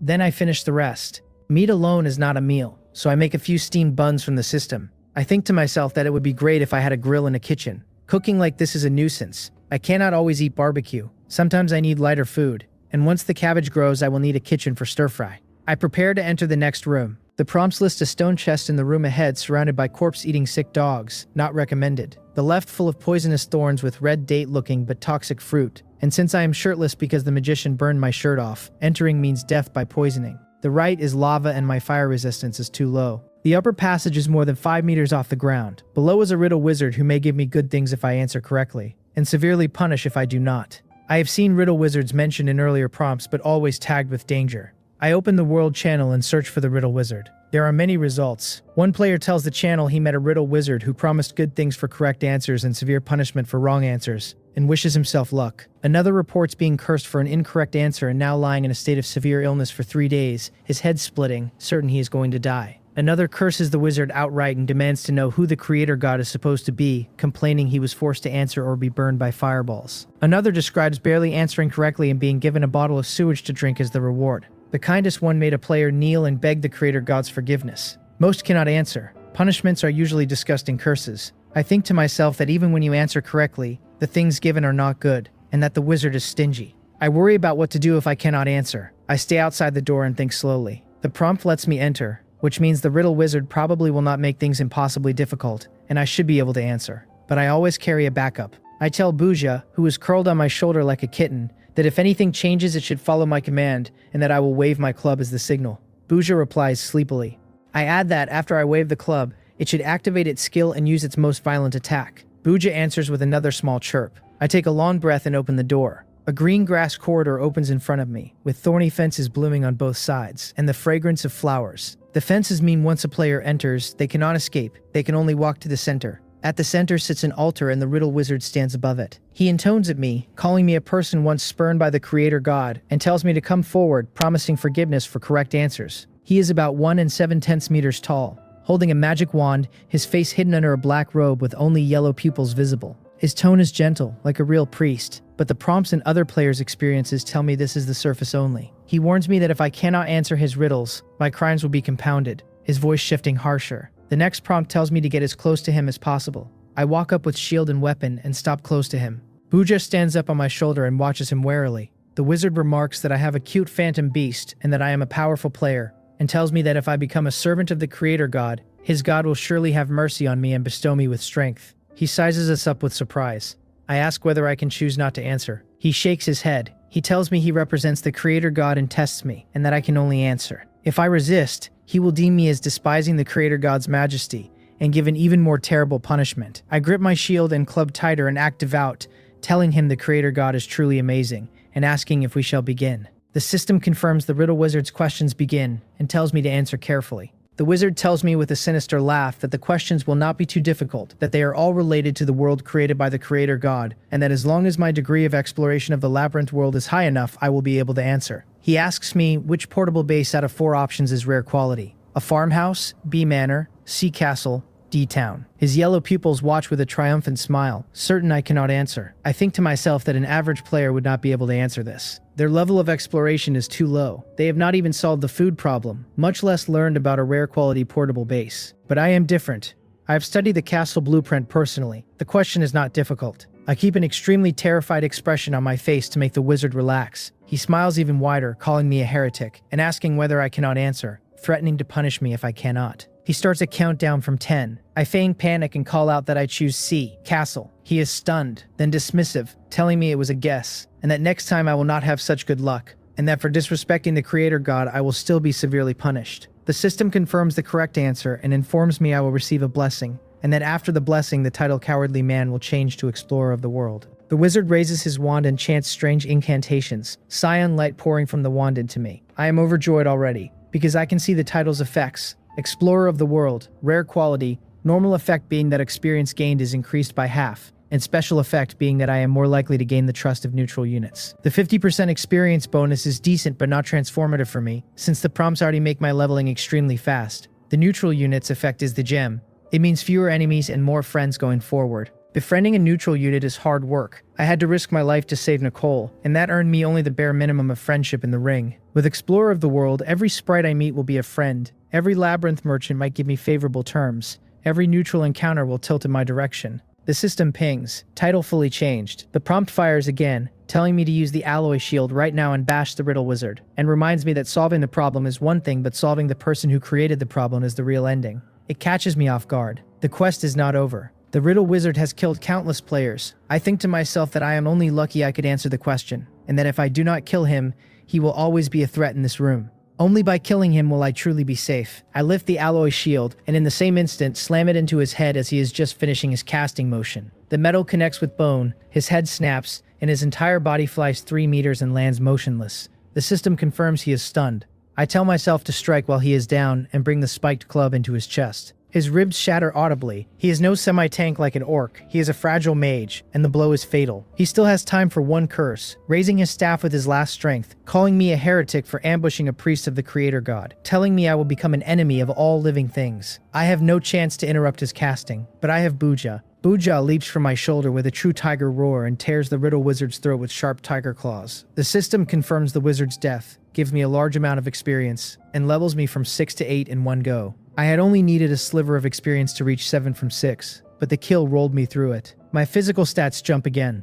The shield and club, which had been a hair uncomfortable at level 6, fit perfectly now. My combat power is sharper still. Buja, having burned its skill, lands back on my shoulder in a single jump. The previous version could not jump up in one go, and I read this as a sign of its rising combat power. It is small but already at the level of a real tiger, and as a divine blood tiger it will continue to evolve. I am not in a rush to decompose. I lower myself, pull open the wizard's robe, and find a lizard's face beneath. The system identifies him as a lizardman riddle wizard. I tell myself no wonder he was so disgusting and liked torturing human players, and tell the system to decompose. The system gives me a black cloak, 5 lizardman riddle wizard meat, 500 milliliters of lizardman riddle wizard blood, 2 earth demon cores, a riddle apocalypse volume 1, and 1 energy stone. I check the items one by one. The black cloak is common, useful as sun and scratch protection. The meat is hard and dry with slight toxicity, edible but barely. The blood is too toxic to drink. The riddle apocalypse is the gem. Excellent grade, recording answers to some riddles.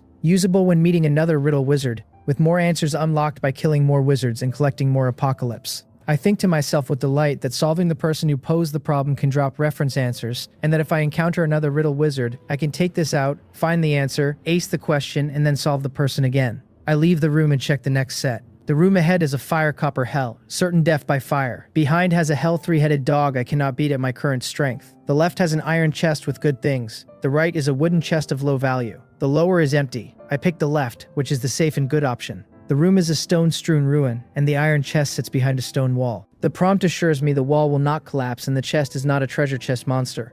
I open it. 2 water demon cores, an excellent tissue paper making machine blueprint, and 2 energy stones. The decent haul, but it is the tissue paper machine that really catches me. It solves a daily problem I have been nursing since I arrived, and the main god's commentary on the chrysanthemum being ravaged by leaves is something I do not need to live through. I learn it. The recipe is 10 wood, 2 iron ingots, 1 water demon core, 1 wind demon core, 1 fire magic core. I dismantle the iron chest in front of me into 3 iron ingots, and the materials are complete. The system gives me the machine, white fridge size with a funnel feeding port up top and a tissue output below. 1 energy stone runs it for 30 days. 1 wood and 100 milliliters of water makes 20 sheets.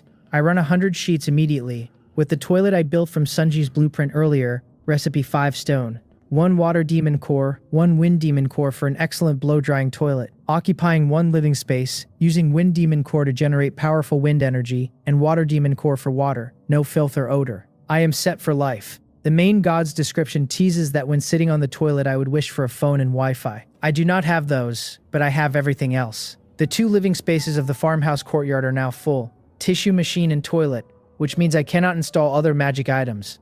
I will need to upgrade the base again to gain more living space, I think, and I move on to the next room. The 18th room is one I enter for water. The next prompt confirms there is a clean water channel below and some mature wild kiwi fruits growing beside it that I can pick. I am running low. The tissue machine eats 500 milliliters per 100 sheets, the gods spawn drinks a liter a day, and on top of that there is daily drinking water and miscellaneous use. The 2 small magic fountains are simply not enough. So when I see water in the next room, I walk in. I take out my 3 500 milliliter bottles and the orc's 2-liter water bag and ladle the channel into them, then break them down into water that goes straight into the backpack. I repeat the work until the channel becomes murky and undrinkable, and then I stop. Water in the backpack does not need a container, but extracting it does. Otherwise, it just pours onto the floor. I gain 13 liters total, which combined with the fountain output gives me several days of breathing room. The wild kiwi fruits beside the channel are rare. I pick every one. The system tags them one by one, and I do not feel guilty. Flour and rice can be found in chests, and meat comes off labyrinth creatures, but fruit and vegetables are scarce. I have walked through 18 rooms and seen fruit in only 2 of them, and seeds for vegetables only once. I cannot live on staples and meat alone. I need balance. The wild kiwi fruit is described as a main god variant, fist-sized, sweet and sour,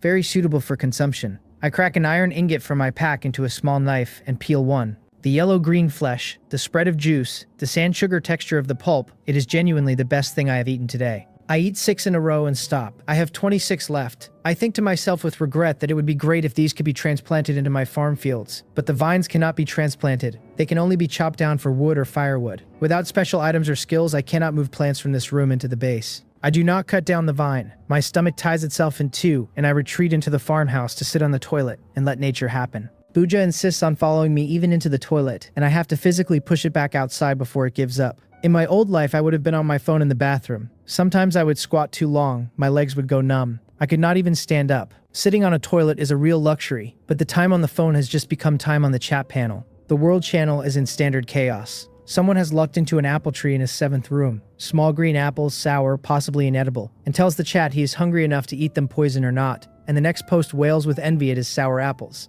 Someone else asks how others are dealing with the toilet problem. He uses large leaves, but they are rough and his chrysanthemum is almost worn out. Another laughs that having large leaves is already pretty good, and tells the channel he uses wood and his chrysanthemum is ruined, full of wounds. 2 posts down, a third interjects that those 2 are already pooping and clearly have eaten, while he himself has not had a meal yet. In the regional channel, Jiwi vents that she is going to vomit, that she thought reaching level 4 would narrow the gap, that she checked my level and saw I was already 8. Kyungko responds asking whether Jiwi is afraid of discouraging herself by checking on me, pointing out she only noticed my level and not my title change. From cowardly man to explorer of the world. Yusika supplies the punchline that this is not just awesome, it is like a heifer sitting on a plane. Awesome to the sky. Ryu Hyung admits goblin meat is no longer that hard to eat once you are hungry, claiming it tastes like stinky tofu and is delicious. Seonggu mourns that I have already sold out of meat and wishes I would list more. I scroll only briefly. Players are sharing tips, telling each other not to be afraid of labyrinth creatures and to take an iron shovel and rush up to fight, and to poke a chest with a stick twice before opening to check for a treasure chest monster. From my perspective, the advice is full of holes. Going in with a shovel is fine if the creature is a weakling goblin, but a quill-spiked wild boar, orc or goblin magician will wipe out anyone who tries that.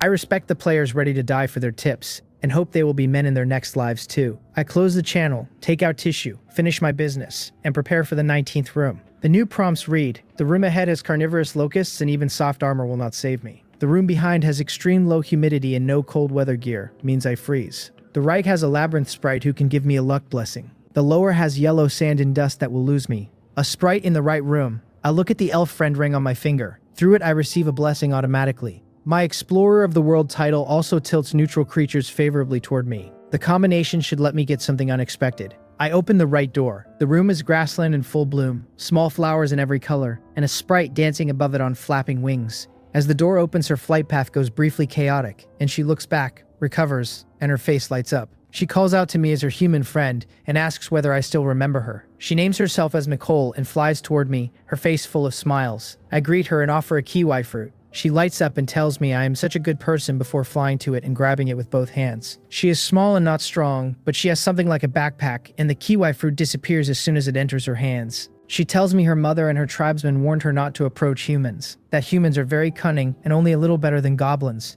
but that I am different and a friend. She adds that I have received the recognition of the creator god, who is the father god of the sprite goddess, which makes me a friend of all sprites. Then she warns me that there is a very black-hearted labyrinth merchant in the room ahead, and tells me not to buy items in his shop because the loss is huge. I capture the warning and ask whether he attacks people. She tells me he sells things at 2 or 3 times the price the sprite race does, but that he will not actively attack anyone. The next prompt fires, telling me to go to the labyrinth merchant and take a look, since I might gain something unexpected. I smile to myself. He can scam others, but he cannot scam me, and I will go buy something from him later. Nicole urges me to be careful. We talk for a long time and I get a great deal of background information about the labyrinth world from her. She tells me the room layouts shift periodically, that intelligent labyrinth creatures like her have a kind of positioning sense and can find their tribes no matter where they are, and that the labyrinth has gods. The main god, called the creator god by the natives, sits at the top, with subordinate gods like the sprite goddess beneath him. She tells me there are many strange neutral creatures and that sprites and labyrinth merchants are both neutral.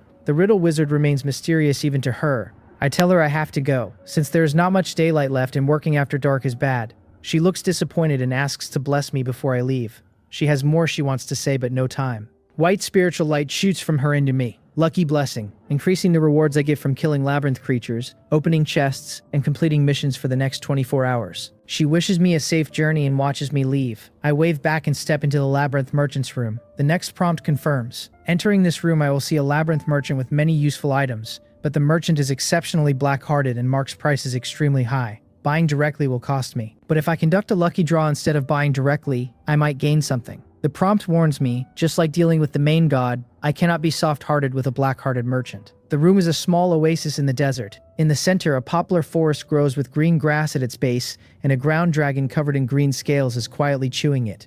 On the dragon's back are many items. Beside the dragon sits a middle-aged man, black sleeveless vest, red cape, a greatsword pinning the cape down, a bronze beard ringing his face, bronze-colored skin, hair tied up. The system identifies him as the labyrinth merchant Gabriel. He greets me and introduces himself, telling me he is a labyrinth merchant with many powerful items and inviting me to purchase. He calls me the first labyrinth adventurer he has met and a person with a title from the main god, and he promises me a 50% discount. He smiles at me, already calculating in his head how much he should charge. The merchant's logic plays out exactly as Nicole said. As a wandering merchant who hits and runs, he will not see most of his customers a second time. The labyrinth is complex and just meeting him once is luck enough. If I were unlucky enough to meet him again, he would happily rip me off again. His conscience is robust. A merchant's duty is to make money, his face says, and he has spotted a fat one in front of him. The equipment I carry is excellent quality. The backpack I have on is perfect. I smell of sweat and roasted meat. On my shoulder is a phantom beast pet tiger, and players who can afford to feed a tiger at this stage are few. Phantom beasts, even cubs, eat a lot of meat. Buja is currently lazing on my shoulder, clearly full. Gabriel reads me as a nouveau riche who should still have a lot of meat for trading. He has met other adventurers before, but they were poor, starting only with iron shovels, and he ripped them off for the shovels themselves, since shovels can be broken down into my underwear. I feign curiosity and ask him what he has. He smiles obsequiously and starts unloading items from the dragon onto the ground in front of me. A sharp greatsword, excellent quality, an extremely sharp greatsword that breaks through labyrinth creature scales, 10 demon cores or energy stones, a special leather shield, excellent quality, very lightweight, with a block skill that puts attacking enemies into a stiff state, 15 demon cores, a rocket belt, perfect quality, a belt with energy stone powered flight, 50 demon cores, a spicy hot pot base, excellent quality, water activated, said to make the eater think of home, 15 demon cores, a super magic cup, excellent quality, advertised as freeing the hands and providing realistic texture and suitable weight, 20 demon cores. Gabriel is convinced I will buy. He thinks the nouveau riche will spend money to buy and will be ripped off fiercely. His items are at 3 times normal price. The rocket belt's actual material cost is just a few fire and wind cores. The rest of the excellent weapons cost only 1 or 2 demon cores each to make. He has set out the food items to confirm I am a foodie, and will jump for the hot pot base, and the magic cup to assume I am a man and one who has not had release in days. He believes he has me read. He has me read very poorly. The prompts append to every item the actual normal price. Sharp greatsword 2 demon cores, special leather shield 3, rocket belt 20, spicy hot pot base 1, super magic cup 2. I want to laugh in his face, but I hold it in. I want to rip off the Ripper and slaughter Gabriel, but now is not the time to fall out with him. I tell him his goods are very good, but I cannot afford the prices, and I ask whether he has any lucky draw type items with random attributes. I tell him I think my luck is not bad and I would like to try a draw, since I might draw a divine artifact. I follow the prompt and ask him to run a draw. His eyes change for a moment, and after a pause, the corner of his mouth curls into a smile. He tells me that is even better, that he likes adventurers like me the most, and that I must have been kissed by the goddess of luck because my luck is off the charts. He pulls countless clay pots from the earth-walking dragon and lays them out in front of me. As he sets them up, he steals glances at me, thinking that if I do not get anything and lose everything, I should not blame him. He is exploiting a loophole. He has not told me what the probability of getting items from the pots is, how many types are inside, or whether there are any good items inside. The artifacts I mentioned are not actually in the pile. He plans to induce me, trigger my gambling addiction, make me lose myself, turn me into a degenerate gambler. Gamblers lose everything. The plan is for me to get good items at first, then enter a gambling state. Then his luck will quietly turn, and I will spend all my magic cores and energy stones, and then he will induce me to sell my equipment, give me a little sweetness again, repeat the cycle, and finally, when I have nothing else, induce me to sell Buja, the divine blood tiger, a creature he can resell for serious profit. He sets up 10 pots, the trap stage. He hands me an iron hammer and tells me to smash the pot I choose. He tells me the first pot is free, that after that every pot is 1 demon core of any attribute, or 1 energy stone if I do not have a core. He puts the hammer in my hand and waits. The prompt fires, telling me the leftmost and the 5th pot are empty and the rest are above 1 demon core in average value. I keep a smile from breaking out and pick up the hammer. I tell him I will start, and I smash the rightmost pot first. The system pings.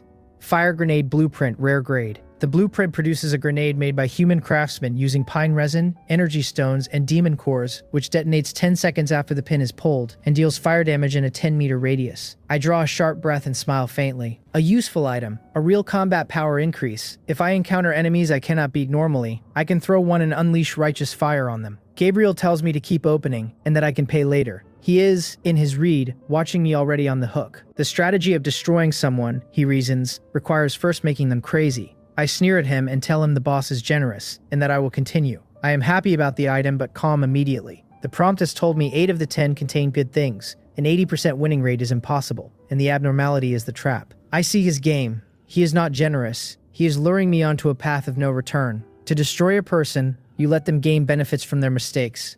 If it were anyone else, Gabriel would succeed, but I have the prompt. I keep the excited smile on my face and inside stay perfectly calm. I pick up the hammer and smash from right to left, opening all 10 pots, including the 2 empty ones. The prompt is explained. If I open only the pots with items and skip the empty ones, Gabriel will become suspicious, and I have to cast a long line to catch a big fish. Turn the hunter into the prey. The system pings. Special leather shield, rare grade. Spicy strip gift pack, rare grade. Flour 500 grams, common. Yeha mineral water 1 liter, common. Canned cola 300 milliliters, hot pot base, rare grade. The other 7 pots were genuinely good. Spicy strips, cola, and hot pot base are food luxuries that will improve my life dramatically. While other players are eating dirt, I will be gnawing strips, drinking cola, and eating hot pot. The special leather shield's block skill needs huge proficiency to be reliable. The shield itself is small and weak in short durability. I want to stay alive, and that means a tank-style build, not a parry-style one. The leather shield is not steady. Flour and water are bonuses. Gabriel eyes me and asks whether I want to open 10 more. He hands out 9 demon cores and 5 energy stones to my listing.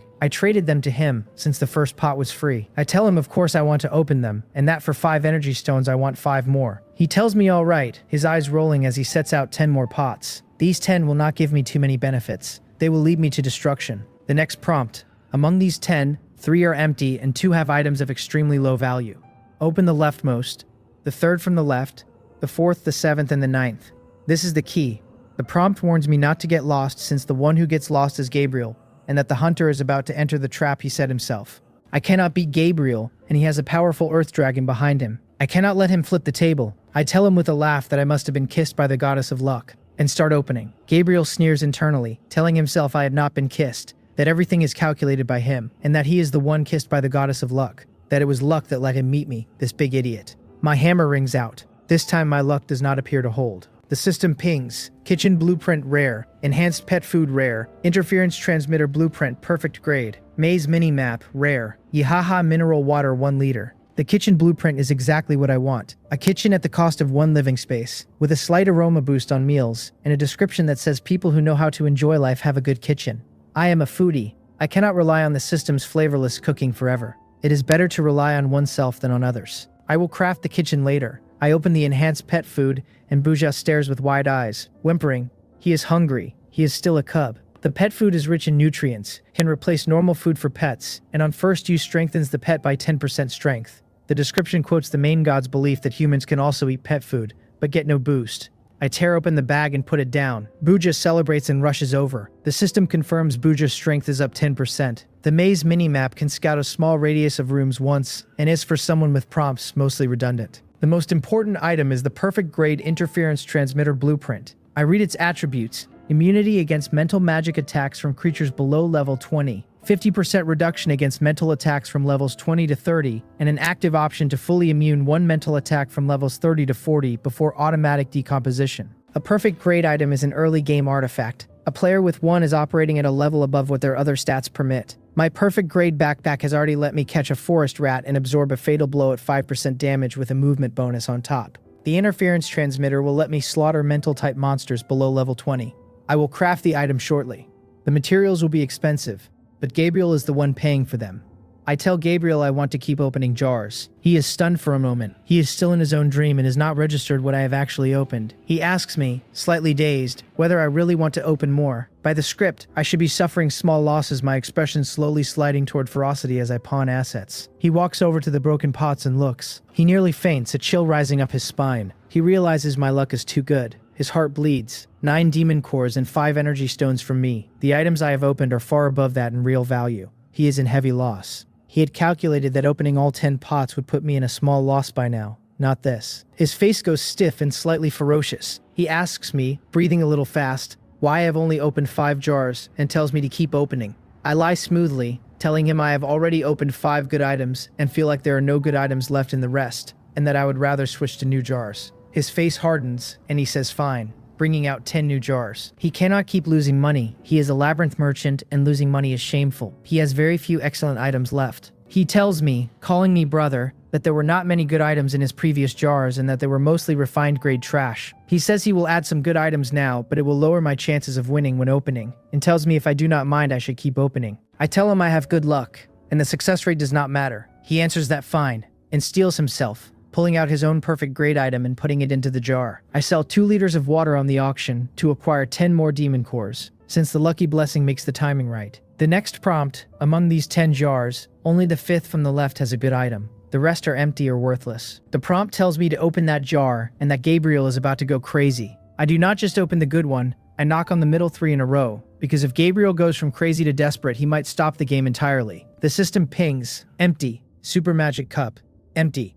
I shake my head and tell him I got 2 empty ones and only a useless magic cup, and ask whether I really need that thing. I tell him to change the jars because the batch is no good and that he needs to bring out good stuff. Gabriel's relief at the empty jars cools and he says I have so many demands, but he changes them. The next prompt, the only refined grade item left in Gabriel's shop, is that sword, and it is in the leftmost jar of this batch, but I cannot open that one. The prompt tells me to open 3 jars at random to let Gabriel make a small profit, and that the perfect grade item will come after. I knock 3 random jars, nothing. Gabriel relaxes and tells himself my luck has run out, a smug smile climbing his face. I tell him to change the jars again. He says sure with confidence and swaps the batch. This time he really puts the perfect grade rocket belt in. The next prompt, the rocket belt is in the 3rd from the right, the rest are empty. The prompt warns me I cannot just pick the rocket belt jar and that I must open empty ones too, so as not to let him flip the table. I sell more water, and combined with the cores I have, I pull the trigger and open all the jars in one go. I shout that I do not believe there is nothing good. Gabriel's face changes. He had thought I would only open 2 or 3. The system pings the perfect grade rocket belt. Just as Gabriel is calculating whether to stop me, the belt is in my hand. The rocket belt is perfect quality, increasing my backpack slots by 10 and adding waist defense equivalent to wearing light armor. Adding 1 energy stone allows continuous flight for 10 minutes. The description teases that the main god thinks I might want to experience the feeling of having my butt on fire and flying into the sky. I take the belt, do not equip it,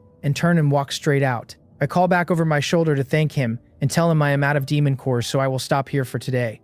I step into an empty room.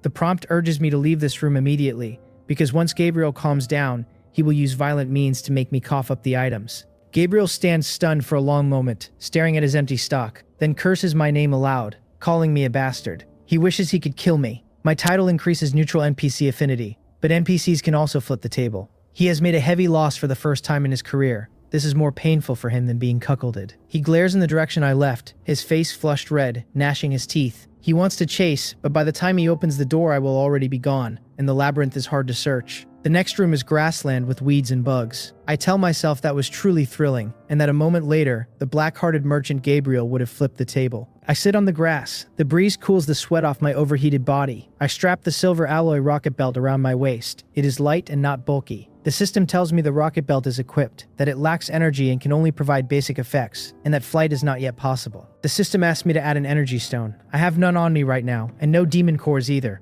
The lottery cleared me out. I have to sell items to refill. I think to myself that earlier, to save time, I sold 3 liters of water and that I cannot sell more. If I sell more water, the god's spawn will lack water and will not produce meat. And Buja and I also need to drink. There are special situations where I might need water, so I have to keep it. I open my new haul. Lizardman Riddle Wizard Meat times 5. Blood 500 milliliters. Riddle Apocalypse Volume 1. Special Leather Shield. Flour 500 grams. Yahaha Mineral Water 1 liter times 2. Spicy Strip Gift Pack. 300 milliliters canned cola times 2. Spicy Hot Pot Base. Labyrinth Small Map. Super Magic Cup. Rocket Belt. The blueprints I learned, fire grenade, kitchen, interference emitter, are absorbed and not in the list. Among the new items, the lizardman meat, the special leather shield, and the magic cup can be sold. Everything else I need. The cola is the source of happiness. In the real world, I could not live without 1 bottle a day, and in the labyrinth, losing it had been a low background grief. The hot pot base is another source of happiness. I have no kitchen yet, and the system's grilled meat is bland. With the base, sliced meat in a hot pot will be incredible. The spicy strips carry childhood memories from a time when 1 pack lasted me all day. Modern factory spicy strips have all gone sweet, and these are the kind I actually liked. I tell myself there is no rush to put an energy stone in the rocket belt, and that I should eat first. I take out the stone pot I made earlier, light a fire and start cooking hot pot. The wild boar meat is gone, so I water the god's spawn with 3 liters and let it grow 3 kilograms of forest rat meat. Buja's pet food is gone, but it stares down 2 more kilograms of my meat before it stops. Buja's strength is rising, and so is its appetite. I think to myself that if I did not have the god's spawn, I really would not know how to support this 4-legged gold-devouring beast. The water boils, the red base melts in, the air fills with fragrance. I drop the sliced forest rat meat into the pot piece by piece. Cooked, it is heavenly. In my few days here I have had many surprises, but eating with my pet brings the most joy. Buja rubs against my shoulder and licks my face. Its tongue has small barbs, but as a cub the barbs are not yet hard. The licking itches. I drop meat into a bowl for it, and put it on the side. Buja settles down happily. I add a large plate of meat for it, not stingy. I scroll chat while I eat, telling myself life could not be better than this. The World Channel. Players cursing themselves for trying to catch sprites and being cursed instead. Others scolding them for thinking sprites would not retaliate. Others begging me to come back and sell water and meat. Others wondering aloud what I am eating right now, and whether it is roasted meat or bread or rice. Others telling them to stop talking or they cannot choke down their earthworms and bugs. I pull the tab on the cola and drain 300 milliliters in a few mouthfuls. My mouth fills with bubbles. My body feels like it is floating. Life could not be better than this. I scroll to the regional channel. Young groans that he just opened a chest and met an SM Labyrinth merchant Gabriel, who was really ruthless and traded all his belongings for junk. Ganghan tells him to find a toilet to cry in. Yumoon adds that he met Gabriel too, and that Gabriel is so red-eyed with anxiety now, asking everyone where I am. Calling me a dragon that only shows its head. Sanjian reports that Gabriel is asking him too, and asks the channel what I did to make an NPC look for me like he is crazy. Yusika replies that no one knows, and that none of them understand the world of that man. The World Channel is its usual chaos. The regional is in high spirits, all of them discussing me and Gabriel is hunting me without finding me. He never will in this labyrinth. I am full. Buja's on the ground with its bloated belly, legs in the air, eyes squinting. The hot pot base description tells me it is excellent quality, makes food taste better, reusable but with each use the flavor degrades, and the main god notes the final taste is unknown. I will not boil it twice. It would not taste good and it is not healthy. I am about to pour it away when I catch myself and realize I forgot something. Although I am not short of food and do not like reused base, it is different for other players. Even used hot pot base is delicious in their eyes. Any ordinary food put in becomes delicious. This pot of soup can still be sold. I listed on the auction, diluted with water. 8 portions of 200 milliliters each, 2 demon cores or 2 energy stones per portion. I do not list the entire pot in one shot. Diluting gives me more cores per liter. The chat channel detonates again. The World Channel marvels that I am selling stuff again. That I am selling hot pot soup base that has been boiled once while they are eating dirt. That the gap between people is huge. That someone who thought he was a cut above for getting some meat has been given a reality check. That no mortal can stand shoulder to shoulder with a god. And that they should stop dreaming, stop drinking, and eat more peanuts. Someone notes the listing comes with the empty cola can and calls me too stylish. In the regional, Jiwi begs to hug my thigh just for a bit. Nickel remains convinced I must be a Korean ancient martial arts grandmaster. Ji-Yu and Sun Byung puzzle out that the labyrinth merchant must have been scammed by me. Hanmong calls me the man she likes and approves of striking against a black-hearted merchant, calling me a little cow sitting on a rocket, awesome to the sky. I smile. I had wanted to keep the merchant business private, but it has leaked, which I find boring. The hot pot base sells slower than meat. It is a luxury item requiring strength and surplus, and few players are at that level yet. But it sells. I am not in a rush. Meanwhile, I add an energy stone to the rocket belt, and the system charges it. 10 minutes of flight time, mind controllable. I lift off. The 8-direction jets whisper and I rise. My choices have just multiplied. High passages I previously could not reach, and rooms like poison swamps where I could not move on the ground, are now options. I had suffered from this a few times and missed many good things. Not anymore. The flight feels wonderful, but I do not stay up. One stone is only 10 minutes, and I have to save those minutes for critical moments. Night falls. I sleep in the base. In the morning, I water the god spawn and feed Buja its meat. Buja chirps satisfaction as it eats, and I eat steamed buns myself. The cabbage in the base is growing. In 3 days, it will be ready. By morning, the hot pot soup base is all sold. 2 earth demon cores, 2 water demon cores, 2 fire magic cores, 2 energy stones. Not bad. I do not rush to the next room. I open the labyrinth minimap. The minimap is poor as a tool, only a small area view, useless past the radius, but I should use it while I have it. The map marks 5 stone chests, 3 wooden, 1 iron, 1 bronze in the nearby area. It also marks resource points, water pools, forests, coal mines, and labyrinth creatures, though the creature marks are imprecise because creatures move. The map says my current room should have an antlered beastman, but the room is empty grass. The antlered beastman has finished its grass and moved on. Treasure chests do not move, however, and I can still go for them. I picked the bronze chest first. Last time the bronze chest gave me rare grade items thanks to the treasure raider rules. Without those rules, this bronze chest may be ordinary. I am still curious. The next prompts read, the room ahead has an antlered beastman with a big knife and a stone chest beside it. With Buja, I can take it down, and this is the fastest route to the bronze chest. The left has a group of throwing goblins in a wooden chest. Defeating them needs some means, but rewards are highest. The slow route. The right is empty and the path ahead is hard. The upper has poisonous wasps and is not worth it. The below is empty and is the safest route. 3 options. Fastest, most rewards, safest. I pick the most rewards, the left. The next prompt updates, that group of throwing goblins is large. Even with a shield up at the front, the back will still take stones. The prompt tells me to use the rocket belt to fly up where the stones cannot hit, then throw the grenade of justice, which is what my prompts call the fire grenade. I had learned the blueprint and am missing only materials. The recipe is 1 fire magic core, 1 energy stone, 1 iron sheet, 50 milliliters of pine resin. I have the cores and stones. Iron sheets I get from breaking down the iron-plated shield. 2 sheets came back. Pine resin I do not have, but the auction has a Hassus listing. 200 milliliters of pine resin for 200 milliliters of water. The price is low. I buy. I craft 2 grenades. The prompt says I only need 1, but a backup is wise. The system gives me 2 fire grenades. I tell Buja to hold tight to my hand on my shoulder so it does not fall off, and Buja chirps as if it does not care. I open the door gently into the throwing goblin room. The prompt warns me not to alert them. The hinges barely whisper. The room is a forest road in green grass, with wooden barrels arranged along the side. The smell of alcohol fills the air. The goblins are dead drunk, slumped beside the barrels. A single throwing goblin is not strong. Any quick player can take 1, but goblins always come in groups, and there are 8 here. If I attack 1, I will alert the others, and the swarm will finish me. I have to climb. The next prompt tells me not to throw the grenade right away, because I will waste both grenades and not kill them all. I need to gather them first so the grenade catches as many as possible. The prompt directs me to the goblin in front and tells me to get close and kill it with the spiked club.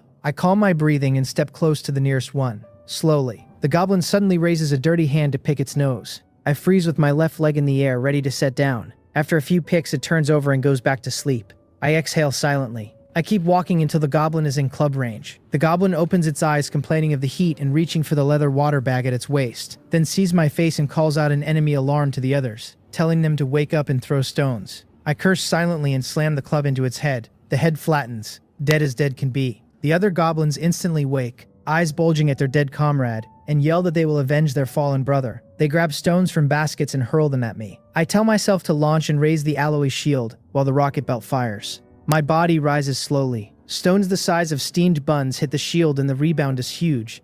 My horizontal position drifts back, but vertical lift is unaffected. The goblins shrill that they cannot hit me and rush underneath me. Even the shield cannot block volleys from below. I store the shield and the climb speeds up. A few more meters and I am out of stone range, but a stone hits my calf as I rise. Slow at this height, the kinetic energy is mostly spent. My health drops by about 1% and the calf goes red, but my combat is unaffected. The prompt tells me not to go too high and to maintain this altitude. My instinct is to climb out of range, but if I do, the goblins will scatter and I will have to lure them again. I keep just at the limit where the stones reach but lose all force on impact. The goblins, finding they can hit, plant themselves and throw without moving. I think to myself with a righteous smile that they can throw all they want, and I pull the fire grenade. I kiss the grenade, then pull the pin. The next prompt warns me to wait 5 seconds or the goblins will see it falling and run. The system counts down. 9, 8, 7, 6, 5. I think to myself for them to eat this and release. The grenade accelerates downward. The goblins are oblivious, thinking it is a stone. One goblin says the stone seems a bit different, watching the black thing land beside them. Another bolts, shouting that it is a magic grenade and to run, and the grenade detonates. A flame fountain consumes 7 goblins gathered together. Shrapnel within 10 meters peppers the ground. Wooden barrels are pierced. I am untouched. The flames burn on the corpses. Buja makes a frightened sound against my ear. I tell it not to be afraid and stroke its head. A grenade invincible in the early stages. The system pings 2 dark magic cores, 1 silver ingot. Just 2 items in a wooden chest. Just 2 items in a wooden chest. I wonder whether my luck is that bad, and check the silver ingot. The description says it is perfect grade and that it can be used to design high-end magic items. Perfect grade. I will be able to use it later. I store it and walk to the corpses. The goblins are charred half-cooked. The system asks whether to decompose. I decompose and gain 19 pieces of carbonized goblin meat. 27 throwing stones, 7 energy stones. The fire grenade reduces drop quality, no goblin blood, no water bags from belts. Items that should have come are gone. The carbonized goblin meat description warns that goblin meat is already unpalatable, and after being cooked like this is even worse. Throwing stones, the description says, can be thrown at opponents and have miraculous effects in some special situations. I move to the goblin I killed personally with the club and decompose him. 5 goblin meat, 500 milliliters of goblin blood, 1 energy stone, 1 small water bag, 1 wind demon core. The personal kill drops more. The system gives no experience for grenade kills but does for the club kill. Otherwise 7 goblin throwers would have leveled me already. The grenade is a shortcut. The game balances by reducing items and skipping experience. Fair. The next prompt comes warning me not to be in such a hurry to leave, and tells me to pay attention to the wine barrels, because not everyone is empty. When the grenade exploded, shrapnel pierced every barrel. Nothing flowed out, so they seem empty. But the prompt says good things, so I check. I lift each barrel and feel the weight. One is unusual, heavier. I open the lid carefully and the pungent aroma of strawberry wine washes over me. I feel refreshed, relaxed, pulled toward it. About a liter of pink fruit wine remains. The system labels it wild strawberry wine. Excellent grade. Replaces water. Drinking 100 milliliters within an hour gives a 30% strength buff for 60 minutes. The description tells me it is low alcohol and tastes like wild strawberries, but in volume induces drunkenness. I take out a bowl, pour some, and drink. The sweet of strawberry, the alcoholic warmth, sweeter than a strawberry beverage and exciting. The system credits me 1.1 liters of wild strawberry wine total. I gather all barrels, including undamaged empties, into my pack. They will hold liquids later. The next prompt, continue forward. There is a stone chest in that room, the highest record path to the bronze chest. The left has a minotaur and I would be gored before I could lift off. The right is empty. The upper is full of traps. The lower has archer goblins who would shoot me into a hedgehog before I cleared range. I take the small map and walk forward. The room is forest. No goblins, a stone chest in the middle of the path. The prompt fires a warning that this is a treasure chest monster and I step back. My heart is beating. If the prompt had been later, the monster would have bitten my hand. The next prompt tells me to take the spiked club, walk to the back and smash hard. I move quietly. I tell Buja that when it transforms it should exert full strength. Buja nods. I store the alloy shield in the backpack, two-hand the spiked club, raise it overhead, and bring it down on the chest. The chest startles, sprouts long limbs, and transforms its body into a fanged maw. While it is rising, I bring the club down again on its leg joints. The chest collapses face down. Buja explodes off my shoulder with a giant tiger strike, and a single tiger claw severs the body in 2. The system confirms the kill and pings me from level 8 to level 9. The system asks whether to decompose. Not yet. I lift its mouth and reach inside to obtain a radish seed. The radish seed plants on farmland and grows large white radishes in 5 days. Getting a seed from a stone chest is good luck. Other players' tip lore says stone chests give only food, water, or pitiful core. I decompose the treasure chest monster and gain 3 stones, 2 upper limb meats, 2 lower limb meats, 1 energy stone. The next prompt, continue ahead. Man-eating sunflowers grow during the day. If I go in during the day, I become fertilizer. This is the highest reward path to the bronze chest. The right is empty, the left has explosive bugs that will shred me. The upper has a wooden chest, but the rooms beyond are all extreme danger. The lower is foul water. I tell myself I do not move during the day. If I move at night, the sunflowers will not detect me. I stop and take out the spicy strip gift pack. Dragon brand spicy strips. Spicy dadao meat. I tear open the dadao meat, inhale the long-lost fragrance, take a bite, my whole mouth filling with spicy and numbing. A sip of cola, refreshing, does not begin to cover it. Buja extends a paw and steals my second piece, dropping it in the dirt and devouring it on the floor. I tell it that, as expected of a beast, it does not understand hygiene. I will not eat the dirty piece, but Buja is not picky and other players in the chat are eating worse. I scroll while eating. The World channel relays a player tied to a goblin spit and being roasted, and helpful neighbors telling him to bite his tongue and end it. Another tells everyone they are not me and should retreat from labyrinth monsters. The regional channel, Ryu Hyung, pings my level 9 to the room. Jashin marvels at how the gap with me only grows. The player using the handle Shrek Notes Jiwi is now 5 levels behind me. The regional channel has dropped from 1000 to 683 after a few days. Whether the missing died forever or went elsewhere, no one knows. The cola is empty. The strips are nearly empty too. Buja eats much of the gift pack with me. I take a barrel of strawberry wine and drink a bowl. I feel my whole body fill with strength. Suddenly the left door opens and 2 players step in. One is telling the other that the leaves are actually not bad, a bit unpleasant, leaving a bitter taste, but his stomach does not hurt at all, and the feeling of being full is great. He is a young man with a dragon tattoo on his arm and the face of a hoodlum, named Musang. The other, Hee Hyung-ki, smiles and tells him of course they are not bad, that he has studied herbalism, and that leaves with this kind of pattern are non-toxic and contain a trace amount of starch and can replenish energy.